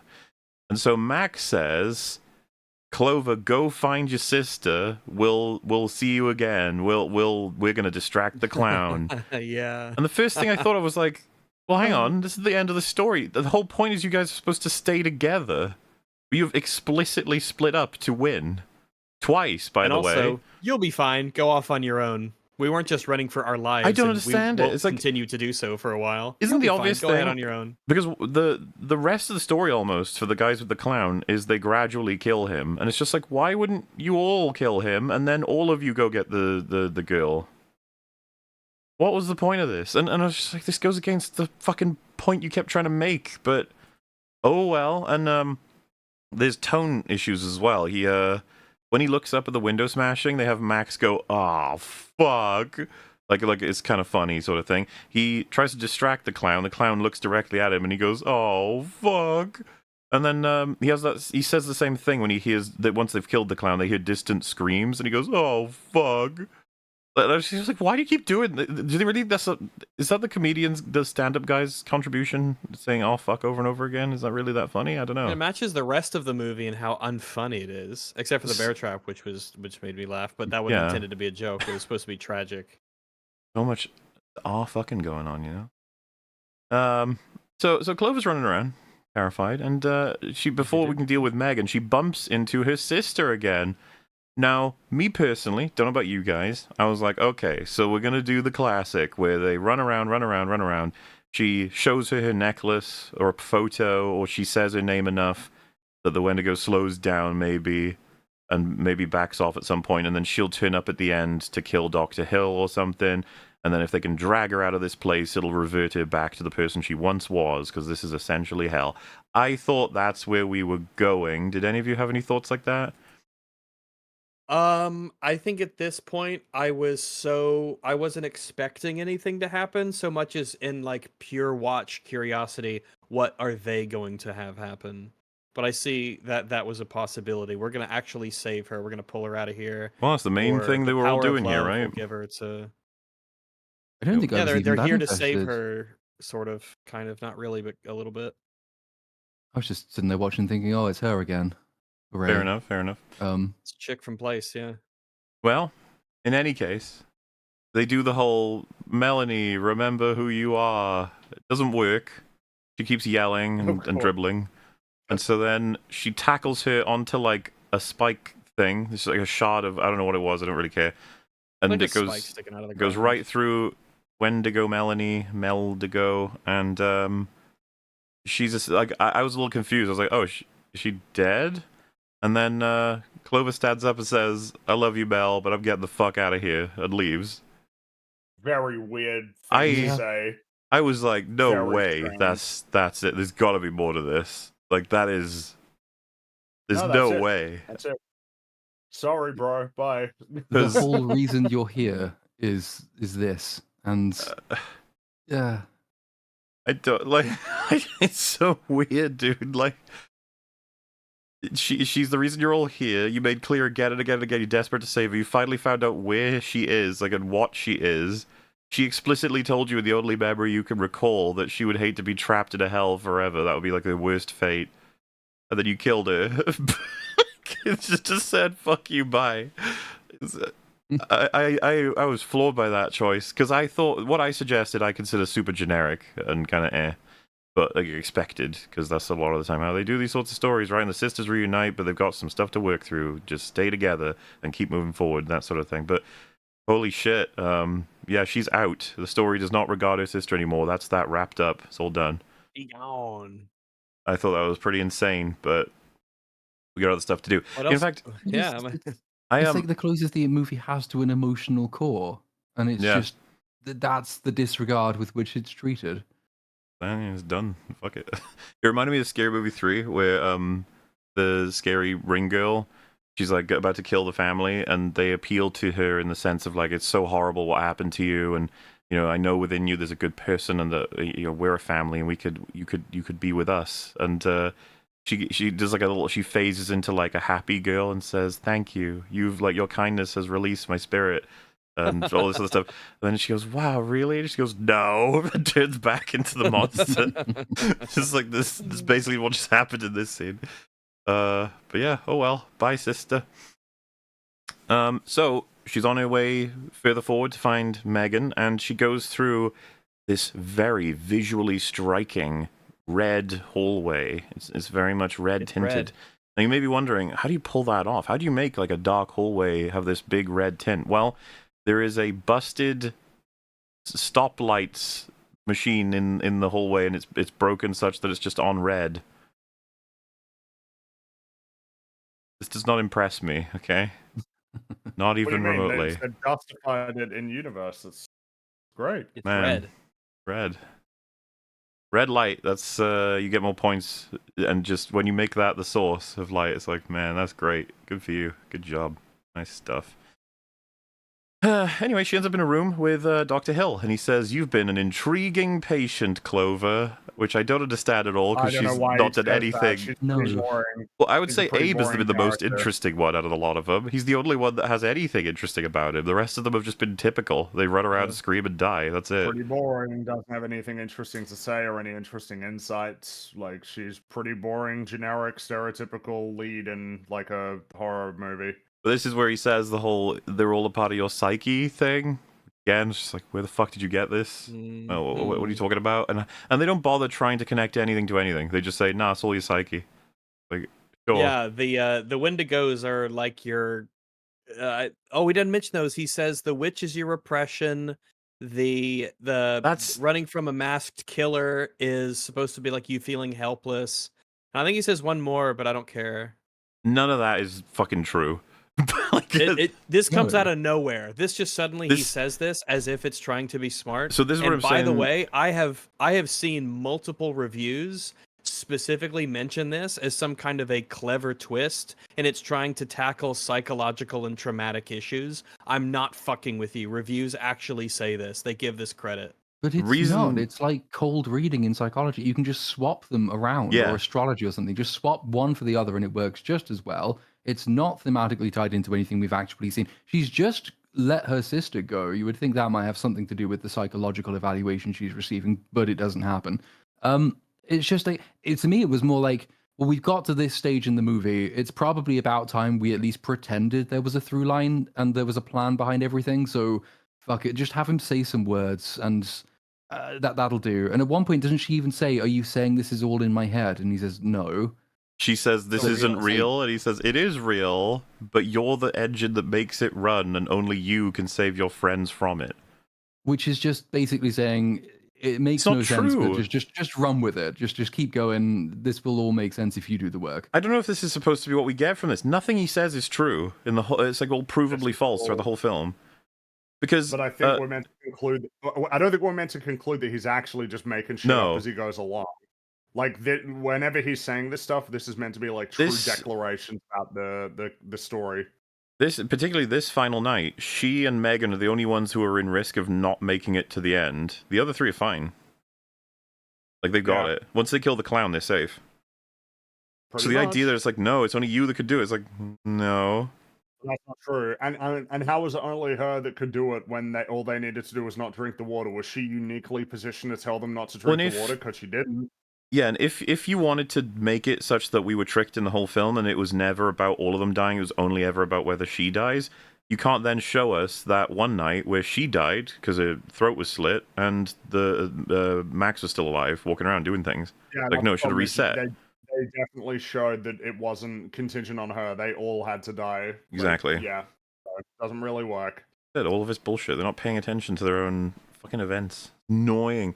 And the whole party of psyche thing. You could have flipped those. You could have said that the relentless serial killer person is a result of your I don't know, you were sexually abused and it's just this constant coming back to get you sort of thing. Or the witch represents your depression because there's little to no feeling left. She's frail and gaunt and dying and can only imagine affecting the world with something beyond the physical because that's how trapped you feel at apathy. It's like you can just make anything up. This is what I don't like about it, is that and what you're talking about, by the way, is like a sentence and it just moves on. There's nothing meaningful about the character in this. They don't even have it to where each of the monsters is tied to one of the people, based off of something that like they have. It's all her. Yeah, that was again a waste. Because it just is. She's the protagonist of the film. Mm-hmm. Yeah. Instead of her being the one, because she's the one specifically that goes and maybe signs the name. But I wouldn't have had it where you have a single person. It should have been, if it's like the phenomenon is unique based off of whoever's inside of it, though it has its sort of patterns to it. And if there's 5 people, then there are 5 monsters that are based off of them. And that just seems like something that you could have done if you had so chosen to.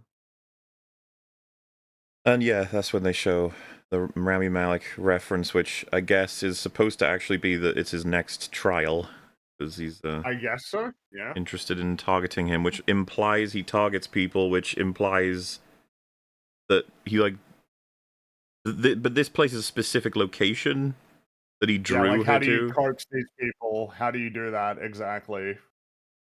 So I don't know. I guess they're going to switch up all of their lore in the next one anyway, which wouldn't surprise me. Why not? Anyway, yeah, that's when he says, "Fear is my trade. People and places of trauma. Trauma becomes terror. It sparks the sparks ignite, creating perfect horror. But to make it truly effective, someone has to die." Again, you could have just jumbled all of that up. None of that is anything. So. Yeah, it's all just nothing. And while he's saying all of this, she moves his cup of, I guess, coffee into a dripping bit of water and drops some water droplets in there. And then he drinks from it. And so when he says someone has to die, she says, "Yeah, but this time it's you." And he goes, "Rah!" and tries to grab her, and she pushes him, and then he explodes. It is so utterly crap. Because I think any reasonable person would be like, okay, this is like the fake out, right? But it's real. This is how it ends. Gets it with the old coffee explosion. So that happened. She breaks out Megan right before what's about to kill her gets her, and then they. I mean, all I could think about at this point was I was just like, I just need to pee. Let this end. Like I was drinking loads of water while I was watching it. And I was just like, it was more entertaining. Water in the theater. But yes, so they're crawling out of the hole. They make it, and the dawn happens, and everyone's safe. We did it, and holy shit, this film wraps up quickly. Like, yeah, it does. It's already maxed out its time. You could tell. Abe's already in the fucking Jeep saying, "Let's go." Yeah, it's so fucking It's weird. weird. Plays even cooler than that. Doesn't he say something like, "Were you planning on staying another night?" It's like, ha ha ha ha ha. It's time to go. We have fun here. This was terrible and traumatic. We'll think about this for the rest of our lives, and we should tell somebody. It would have been so awkward if she did die though, and everyone made it, and then they're like, "Well, now what?" It's like, I don't know. I guess it resets for her, but not for us. Bye. Yeah, like, what do we tell our family? Well, so that's another Next, thing. like, what are we gonna tell the cops? Is all of his memory on his phone still there? And are they gonna? This is provable. If you walk here, put your name in the thing. Yeah. Like this will become a huge deal to everyone in the world. I don't know, but whatever. We're not gonna be thinking about any of that. Leave it alone. So yeah, we didn't have anyone discuss the fact that Nina killed him. That never got brought up. She hit him with the pickaxe. She killed him. They're just fine with that. It's fine. We're moving right on. Whatever. We don't talk about that. We don't discuss that you killed me. They don't want to. You caused me extreme pain. It's got to be a happy ending. There's no consequences for the fact that the reasoning for that was that they felt he was trying to get Clover killed. Like that never gets discussed. There was no discussing of like how people abandoned each other at different parts of this story. That's just never brought up. And there seems to be barely any lasting effects. They're just like, well, fucking hell, out of it. There we go. Let's move. And the hell? And you could tell the credits are itching to just crawl onto the screen, because they show us the TV screens he was monitoring this whole experiment with. They all switched channels over to showing the Lodge in the Until Dawn game, which again is supposed to be the sequel bait for, oh my god, Until Dawn 2, the movie is going to do the one you actually want to see, which it won't be anything like it, I guess. Probably not. And then it ends. That's it. It shuts down. It's just like, fuck, it's over. Go away. Yep, that's it. We're done. We ran out of money, I guess. Oh yeah. Yeah, that's the Until Dawn movie. It was really bad and it sucked, and I was actually, it's not often that I'm truly bored and want to leave in a theater. Even now, even most bad movies have some reason to watch it. Yeah, there's some like, oh, curiosity, what are they gonna do? Or maybe there's some silly jokes or whatever. This really was one where I just wanted to leave. I wanted the movie to be over. I was checking my phone. I was just like, look at that popcorn and like, I could have a little piece more, I guess. I wanted to be done with this movie. I guess, in a way, I suppose it's an incredible triumph of the film that it tells a story about someone who's maybe like trapped in a terrible cycle of death and misery. I just thought that it was supposed to be about the characters in the movie and not me in the theater. And I wish that I could escape this horrific experience. That is the unintended theme, isn't it? It's like life, you only have one of them, so you've got to make it count. And here you are watching this fucking movie. Get outside. But it just goes to show there's no, what a cool premise. I thought it was a rich premise. So much with. They could have used plenty from the game, or they have completely their own premise, which also had plenty to use, and neither resulted in anything interesting. It's like, wow, that's impressive. I mean, nothing. Like, the person who made this had no imagination whatsoever. Nothing interesting was done with this. Fury of the Gods, and that was a truly awe-inspiring, imaginative epic. That movie was more entertaining than this one. Yeah, it was. It was. This was pretty miserable, which is unfortunate. This was a boring chore. I still think this could be a crowd pleaser, unfortunately. You're probably right, because I think, like, for a lot of horror movies, all you need is, like, a kind of a gimmick. Even if you break the gimmick, even if you don't fully utilize or take advantage of it, just by having it, that could be something that can give you a leg up. Because it does seem like with a lot of horror movies, it's just expected that the characters are going to be lame and boring. So all you need is some crazy stuff and kind of spooky, and then you're good. You're sorted. You know, dripping the water into the cup. Like I think a lot of people will be like, "Oh, that's so clever." That's pretty clever. Yeah, that's pretty good idea. I don't know. I mean, will people even remember that? Because my impression with horror, especially like certainly bad horror, is more like It's sort of similar to the Minecraft thing in the sense that the thing people remember is the experience they had watching it as opposed to the thing they actually watched. It's being scared with your friends. Like, which bit did you jump at? Which bit did they jump at? It's that sort of communal bonding experience, and all you really need is jump scares, and the content of the jump scare doesn't really matter quite so much. I don't know that many people will remember that, yeah, the primary antagonist was defeated by his own coffee. I just don't think people will remember that. The thing is, I'm with you, but the explosions from the water are probably the most like striking thing in the movie in terms of waking you up from a coma. It's just like, whoa, True, it exploded. did do that for me. The So, first time it exploded. they yeah. might his remember explosion was it. more like, maybe they'll remember the first set of explosions. Definitely, I'm just not sure about. They'll Like, just the forget last one. why they exploded because it's like, come on, you can't expect that from the audience at this point. Yeah, there's plenty you can do with a premise like this. And it's probably why it'll get sequels. But there'll And be just because it's definitely going to make money. creativity $50 million. less, which is a shame because you would want to design it such that the monsters have something to do with the characters. You probably should design it such that they each have to face their own greatest fears. You should probably have some kind of angle that it does do something to you over time. Like, some of the stuff we talked about, I just feel like gives you so many more opportunities for interesting payoffs. And then, of course, hire someone who can write dialogue, for Christ's sake. Please. Yeah. That'd be nice. Hire but that someone does who seem is to be a bit creative, talented, maybe, Like- instead of this guy. I'm getting so fucking annoyed at like how shit these movies have been. You know, like lately. God, I'm getting so annoyed. Well, someone would tell you this was always going to be shit, though, Fringy, wasn't it? Why is that like where we're at? Where it's just like, I don't like well, this if the defeated We film- didn't attitude. used to be I there. mean, first and foremost, this film can't fit into the same mold that this would be applied to for like the big budget sludge, because it ain't. It's a small budget distributed by Screen Gems. Like Small budget this- sludge. Okay. yeah, well, basically that's what it is. But like, why would we even want to get to a position where we're like, well, yeah, you shouldn't expect that movies that are meant to be consumed by a vast sort of array of people are going to be good. It's like, what happened to when like a film that was essentially made to be like commercially viable and successful, like a summer blockbuster, when that had a chance of actually being one of the best movies that you've ever seen? Now it seems like we've written off the idea that any film like this could ever be like a great film.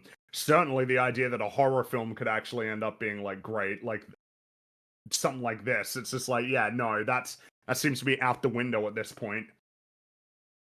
I don't know, man. Like, it's Well, I think just it's unique too. It's not to say we haven't gotten it before, but this is based off of a video game that's very much celebrated for the story choices. It's like, oh, how will you adapt it? And once again, we're not adapting it. You're like, We're not, you they're just gonna asshole. do our own Like- thing, and then their own thing. Because yeah, like if you ask me, what do you prefer? I think I would say I probably do prefer the actual game to this. the story in the I'm not game is gonna- better I'll- than I'll this. be honest with you. I Yeah, will. I'd I will back rather that. play the game than watch this film. You know, it's this was pretty miserable.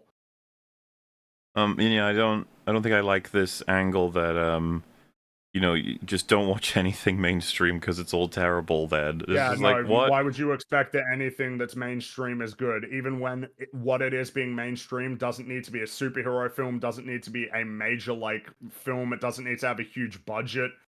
Like it's just like, oh, so okay, so any film that could vaguely be considered like pop culture, don't bother watching it, and there should be no reason that you should be particularly annoyed that the most popularly consumed media right now is pretty awful with like regularly.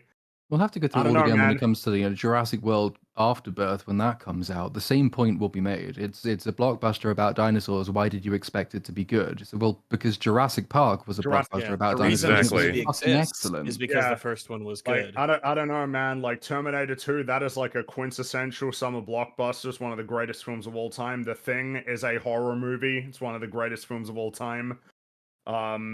Like I don't know why we'd be using this logic. Like, well, yeah, you should never expect that it would be good because it's vaguely pop culture. And you know, for me, it's like some of these. I mean, Minecraft.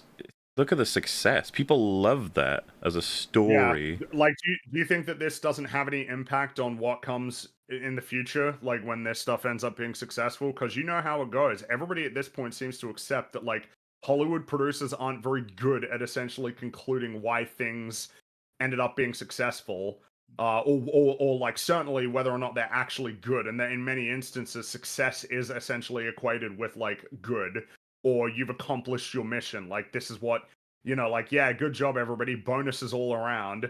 There will just be more films like the Minecraft movie.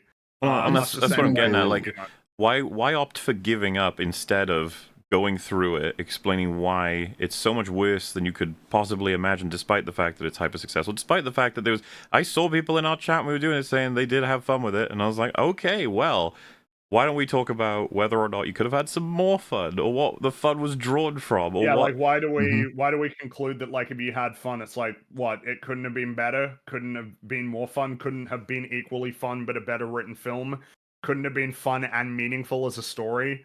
Why is like what it is essentially just accepted rather than trying to advocate for, the quality to improve? It's also like the fundamental difference is that Hollywood used to make pop culture. Like it defined it. It decided what was pop culture. So the reason like a film like Jurassic Park becomes pop culture is because Hollywood turned it into that by taking a book that was, to be fair, quite well read already, but making it this incredibly popular and successful film that's been, referenced every day of every year that's passed since. And now it's got to the point where Hollywood doesn't create pop culture. Hollywood tries to understand what pop culture already is and just cannibalize it or vampirize it. Oh. It's looking to games for like, well, what's already popular and how can we make the quickest buck off of somebody else's hard work? We don't want to do any work for this. We just want the brand name, the IP recognition, and people will come and see it, like with the Minecraft movie. And so Hollywood isn't making pop culture anymore. Hollywood is just leeching off of pop culture that's kind of been around for a few years already. So there's no creativity involved. They don't want to tell stories. They haven't made a new IP that's actually defined pop culture for when even was the last one. The last like brand new thing that was like a sort of massive Yeah, the last thing that Hollywood created that everybody loves and reverences that either didn't exist in a popular form before or existed in a very different medium before. Because like Avatar is incredibly successful, but famously nobody ever references it, except insofar as it's incredibly well, successful and no I one guess we'll references see if it. Chicken Sinners has legs, jockey. right? We'll see if that has legs because it's making a lot of money right now, and that is original. Mm. It's a new movie, so I guess we'll see though. But I guess it'd be like the idea of it's kind of hard to tell. John Wick is probably a good one to point to, actually. That's That one I might be a usually good end up example. grabbing as like Yeah, because that is one of the last relatively entries. new. And now it's now referenced that if you have like an action sequence where one guy takes on like 50 guys using guns and like close quarters combat, it's just defined as being like a John Wick style or John Wick type Yeah. movie or game. So that might actually be like the best newest example. Which of course it's like, isn't it telling as well of the nature of, what happens to these things that John Wick immediately became pretty terrible. Yeah. One great film and then it falls off a cliff.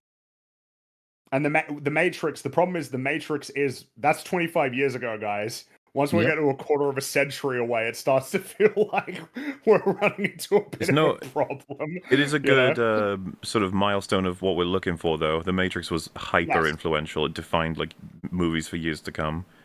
That's true. That is a good example. I guess an interesting thing is video games feels like, again, in video games there are more. I don't know. It feels like you can have more examples of relatively new kind of like game-changing games, even if their reputations eventually got worse. Like, I don't know how positive people are about Overwatch today, but there's no denying that Overwatch was massively influential. And Yeah, that was a important, new yeah.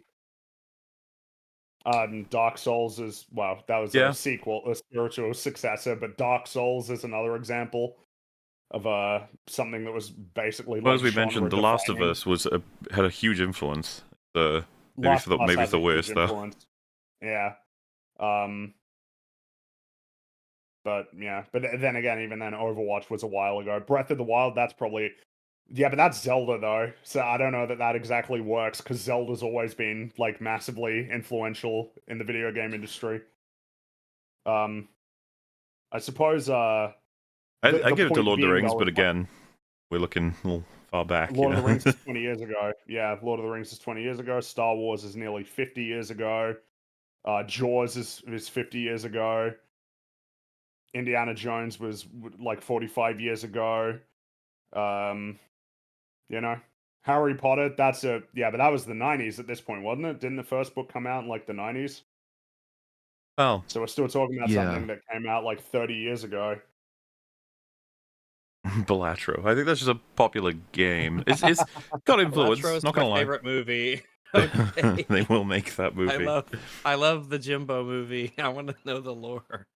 I want to see Dark Knight was Perkeo 2008. fighting Yeah, but that's Batman. Again, that's based on something that's a long-standing, it's prominent reset part of the too. culture. And even then, that's nearly 20 years ago at this point. Remember, like Revenge of the Sith has had its 20th anniversary, like, re-release. So like that was a long time ago at this point. Shrek, That's 25 years ago, performing fellas. really well, isn't it? Isn't Revenge It's of the made Sith $30 on million 30 on million? opening Yeah. weekend. Yeah. Which I feel like that should say something. Yeah. You know what I mean?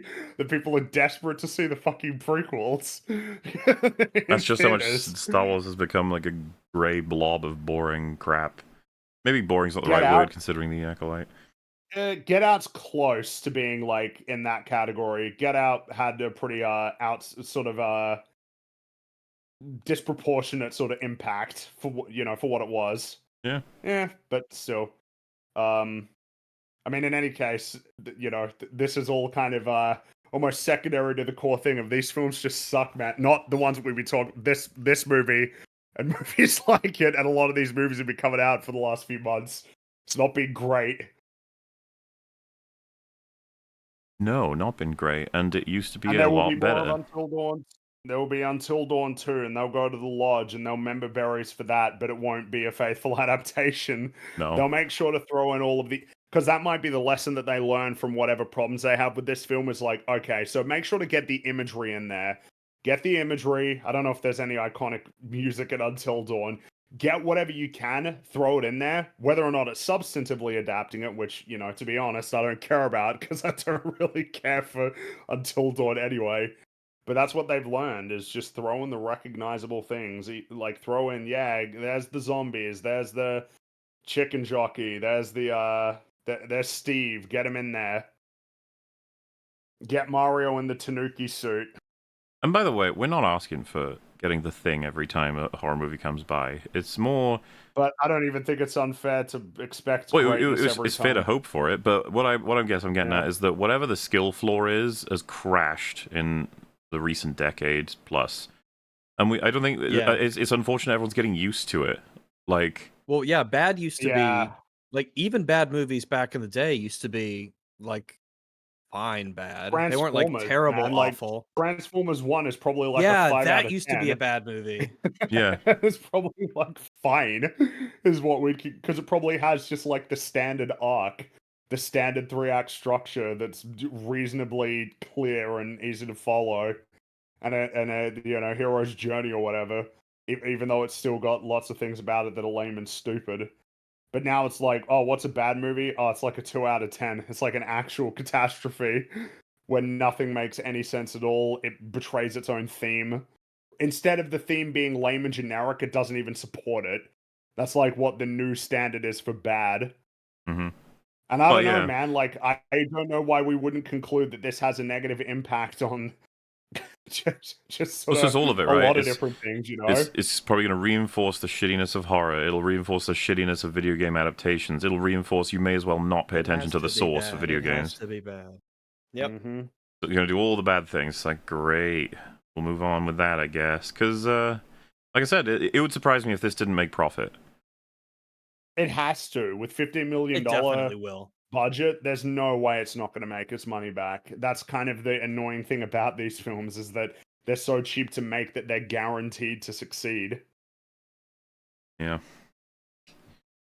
Yeah, meanwhile, Thunderbolts is conversely in a much worse place in terms of being able to succeed. I've heard from many people that we should expect that that's going to be good, Friggy. I mean, they're all saying it's going to be best MCU film in years. It's dark. And that's the other thing about the skill floor being accepted as everything will be slop. That's when anything with a vague single heartbeat suddenly moves all the way up to good. It's like, whoa. Even if Thunderbolts has like a funny joke or a character that's consistent, that does not make it like a good film. hmm it's important to make sure that good means something Well, when we use it. we'd said the other day, if The Rock released now as a new film and it was exactly the way that it was, we'd be fucking blown away by it. But when it came Yeah, out, probably. when it came out, The Rock is like considered as like this is good. But nowadays, we'd be like, this is fucking incredible. What the hell, you know? And that's how the standards have completely altered. And I wish we could go back to them being more normal. But I don't know, Hollywood. That'd be nice. I mean, it's not like this is a surprise. Hollywood knows about this. We did a whole episode talking about several of the biggest industries basically being like children fighting over what the fuck they're doing next with all of their huge IPs. Apparently, no one knows what movies to make anymore. There's not as much thought going into it as you would actually expect, which is kind of crazy when they get paid so much money to do this. I think that's one of the things that's kind of amazing. Every time one of these terrible movies comes out and you look at the price tag attached to it, you can't help but think, man, like what could have been done with these kinds of movies? $15 million. If you had this kind of movie to, I mean, 15 million it sounds small, but it's $15 million to make a terrible movie. That's $15 million. That's like that could be a whole season of television right there. So it's like, can we cut to what everyone says Thunderbolts is shit? It's like, you have to wait. We're not allowed to do that. We have to wait. Yeah, because and who knows, maybe we'll watch it and then it will actually end up being good, because I don't want to. This is what I mean. It's like, I don't want to rule out as a possibility that going to watch one of these films, you might actually end up getting something good. I don't think that's a particularly I thought there was a flicker of hope for Until Dawn. I thought maybe they could do something fun with this, and because I even knew about the changed premise, but no, they really fucked it hard. That's the problem. It's like open to the idea that it could be good, but like reasonably concluding, but it's not going to be though. And our expectations are low, but they can be subverted. Absolutely, they can. I just don't think that they will. And I suppose the sad part is, as we mentioned, they made use of the budget, so it's like the key thing is the script, which, by the way, you can, I say this hesitantly. It's the one thing that doesn't cost you as much. And what I mean by that, of course, is like there are definitive costs for all of like costumes, actors, stage sets, and even the cameras you're using and how much time you have to film. All of these things have definitive costs. But a writer who's like really passionate and talented might be able to just fetch one of them, for cheap. You just find them, look for someone who's talented out there, get them in on the project, maybe. And I know I'm saying this, and I think Sandberg himself would just be like, "We're good, thank you. The film is, and I'd just be like, all right." Like if in the box office, but all right. If it works out at the box office, right? It'd be like, well, we've got all the proof we need that we did a good job. It'd be like, that's right, and it would be like, see, he was held back by DC. He's found his place making horror films that to people talk a lot about. Lights Out or Annabelle Creation. Do you really think they would have used it in the marketing if people didn't Annabelle adore Creation all the time? Yeah. Rags just mentioned love Annabelle completely Creation. Unrelated to this conversation. You just don't you like the doll? How they made the doll? That's spooky. The spooky doll. Remember the time it did the something? I guess like it's cool. You going from making YouTube stuff to like making feature films, but it's. I don't know, man. Like, okay, and then I guess Until Dawn 2, and I suppose should just expect the same thing. And yeah, all right, cool. Abandon your post. Flee for your lives. There's so much sludge coming up, man. There is. It's like a deluge of sludge over the next couple of months. How dare you? July's going to save us. Do you really think we'll hit 3 Snake Eyes? Come on. Yeah. That's crazy. You're crazy. I do. I think it'll be. I think all 3 of them: Jurassic World, Superman, Fantastic Four. I think all 3 of them will be bad. That's my expectation at this point. If one of them is okay, I will be. If one of them is okay, I'll be pleasantly surprised. If one of them is good, I will genuinely be shocked. That would blow my mind if one of them actually ended up being a good movie, like a 7 out of 10. That'd be crazy. If I was a gambling doggo, I would not put my money on any of these movies being good. Nope. Well, And How to Train Your Dragon, that's probably going to be pretty lame. I Or think that's if safe they to stick conclude directly that to the original with that one, which is a chance because of the guy who's making it, right? There's a chance. That's true, but I guess the conclusion will be like it will definitely be worse than the original though. Yeah, That's for but sure. you Like, know, the angle I'm like- talking about with a lot of game adaptations is they arguably fucking kill the spirit of the original one. With this, I imagine it'll whereas stay in this intact, case, but I they're could be probably wrong. gonna try and be as faithful as possible. It seems like it. But I mean, that's not a great trade-off. It's like it'll be faithful, but it broadly looks worse because it's just terrible, green screen and everything, rather than being just like an animated film with a cohesive style. Yeah. Whatever, you know. And but hey, Andor is ongoing, so we'll see where that takes us. Boy. Yes. Get excited, It's chat, been nice because watching season 1 again, though. I will say that it's been a nice, bright little spot in the media recently. fuck It's been yeah, good. dude. But Rewatching you can season 1 has expect been like, oh, Thunderbolts next week, and then Andor until it's all wrapped up, because it'll sync up well. But you'll catch casual Andor perspectives from me on the other shows here and there, and I imagine maybe Platoon if you're on some streams, or the other lads here. I don't know, because it's still gonna be 2 weeks before we properly talk about it here on EFAP. But we're gonna deep dive. I'm on George the Giant Slayer's stream tomorrow, when I'll probably be having to make the case against an entire panel that actually the scene is quite a good scene. Oh my And god! absolutely fine for Star Wars. Looking forward to that argument. Have fun again. with that. that is I think I know what you're talking about. Even that's trickled down to me. that has become That is the conversation. of Andor. Yeah. Yeah, that's the one. Believe me, when I've you been see the told EFAP episode, we will be spending a lot of time on everything else and time on that. We're gonna talk about everything more than likely. In any case, is there anything else you guys want to say about Until Dawn, the movie about the game that is a game movie? I will never, ever, ever see or think of it again. Yeah, that's fair. No, me either. But, You're like in the middle I of guess flushing it, and I'm like, anything else you want to say about it? You're like, no, and you kick it down the toilet. Hey, the closing point, by the way, in terms of your because PlayStation Productions, the movie PlayStation, they have made The Last of Us. There's that. In terms of the films, though, they made the Uncharted movie where Mark Wahlberg played Sully for some reason, and that Gran Turismo movie that came and went and nobody talked about it, and this. So you got a lot to look forward to. The Days Gone apparently is going to be getting a film. Of course. Ghost of Tsushima will be getting a film from God. the same studio that brought you Until Dawn.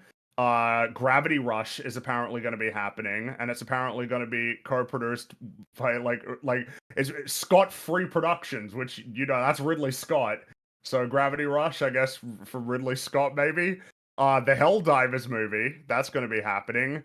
Horizon Zero Dawn and an Uncharted sequel, courtesy of the studio that brought you Until Dawn. Get excited for the future of video game adaptations. Bright days ahead. Yeah, we got so many on the way. It's insane. And remember, this the same studio that will be bringing you the God of War Amazon Prime series. So From the people who brought you Rings of Power. That's right. It's you got a lot to look forward to. All of your favorite franchises from the video games will be adapted, mostly pretty horribly. That's going to be real fun. We are in the era of video game adaptations now. They will plunder it for all it's worth, and there are many, many, many franchises that are essentially ripe to be adapted, if we're being generous. Maybe Well, it'll be again plundered. The gamers. It's that meme from Buster Scruggs, the movie, right? So like they're in the noose, and they turn to the guy, and the comics guy is like first time, but then the comics guy turns to the book guy, and the book guy says second time. Just yeah. Well, there we have it. Is there anything? Yeah, Until Dawn fans, you guys are eating well, so I'm sure some of them are happy with this. One or two. yeah. Well. I expect most of them aren't, to be honest. That's what I said. I thought you said some of them will be. I said one or two. Oh, I thought you said sub. Okay, yeah, one or two. I wish agree one or with that. two. One or was two most is of them. some. I guess it is sub. I didn't know you said one or two. Jeez, I misheard you. I'm sorry. God, ridiculous. All right. As punishment, you Don't have to be tell mean to people what me. you're up to. I'm working. That's it. I might watch Revenge of the Sith though. Hey. Why that movie specifically? I mean, I'm amused by the fact that that's probably a way more entertaining experience in the theater right now than much of anything. Oh, Oh yeah. yeah, that was playing Yeah. in my theater. I walked past Yep. it on the way to was Until playing in Dawn, mine and I as was like, well. Revenge of the Sith. Like Interesting. neato. Is there a reason why? Is it like an anniversary? Yeah, they've been doing it or- with. 20th anniversary. Yeah, they 20th did it with the anniversary. other two as well. Okay, yeah, I didn't actually know. Which yeah, That would be the one of the three that I see, because the other two are bad. Also, Yeah, but this I'm one not is very. the I wouldn't be best of the very three. interested in watching Attack of the Clones in theaters What again. about when Yeah. Yoda fights Dooku? Oh no. I mean, I like Yoda fighting Dooku. I There you enjoy go. that fight. I like him. I like it when Yoda's leaping around. I don't care. I enjoy it. I like seeing him do his I flips. don't care. Sue me. I do. I don't care. I don't care. All right. Well, Rags, how about you?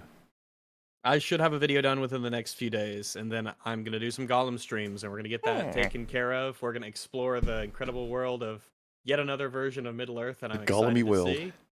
Yeah, the Gollumy gargle world. Yeah, we'll see what becomes of that. It should be fun. And what of you, Platoon?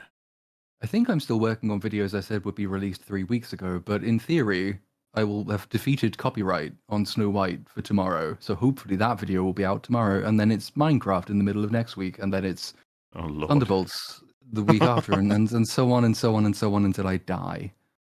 Well, hopefully you make it. There's so much more sludge to go. Oh god, yeah. Think of July. It needs you. Too late.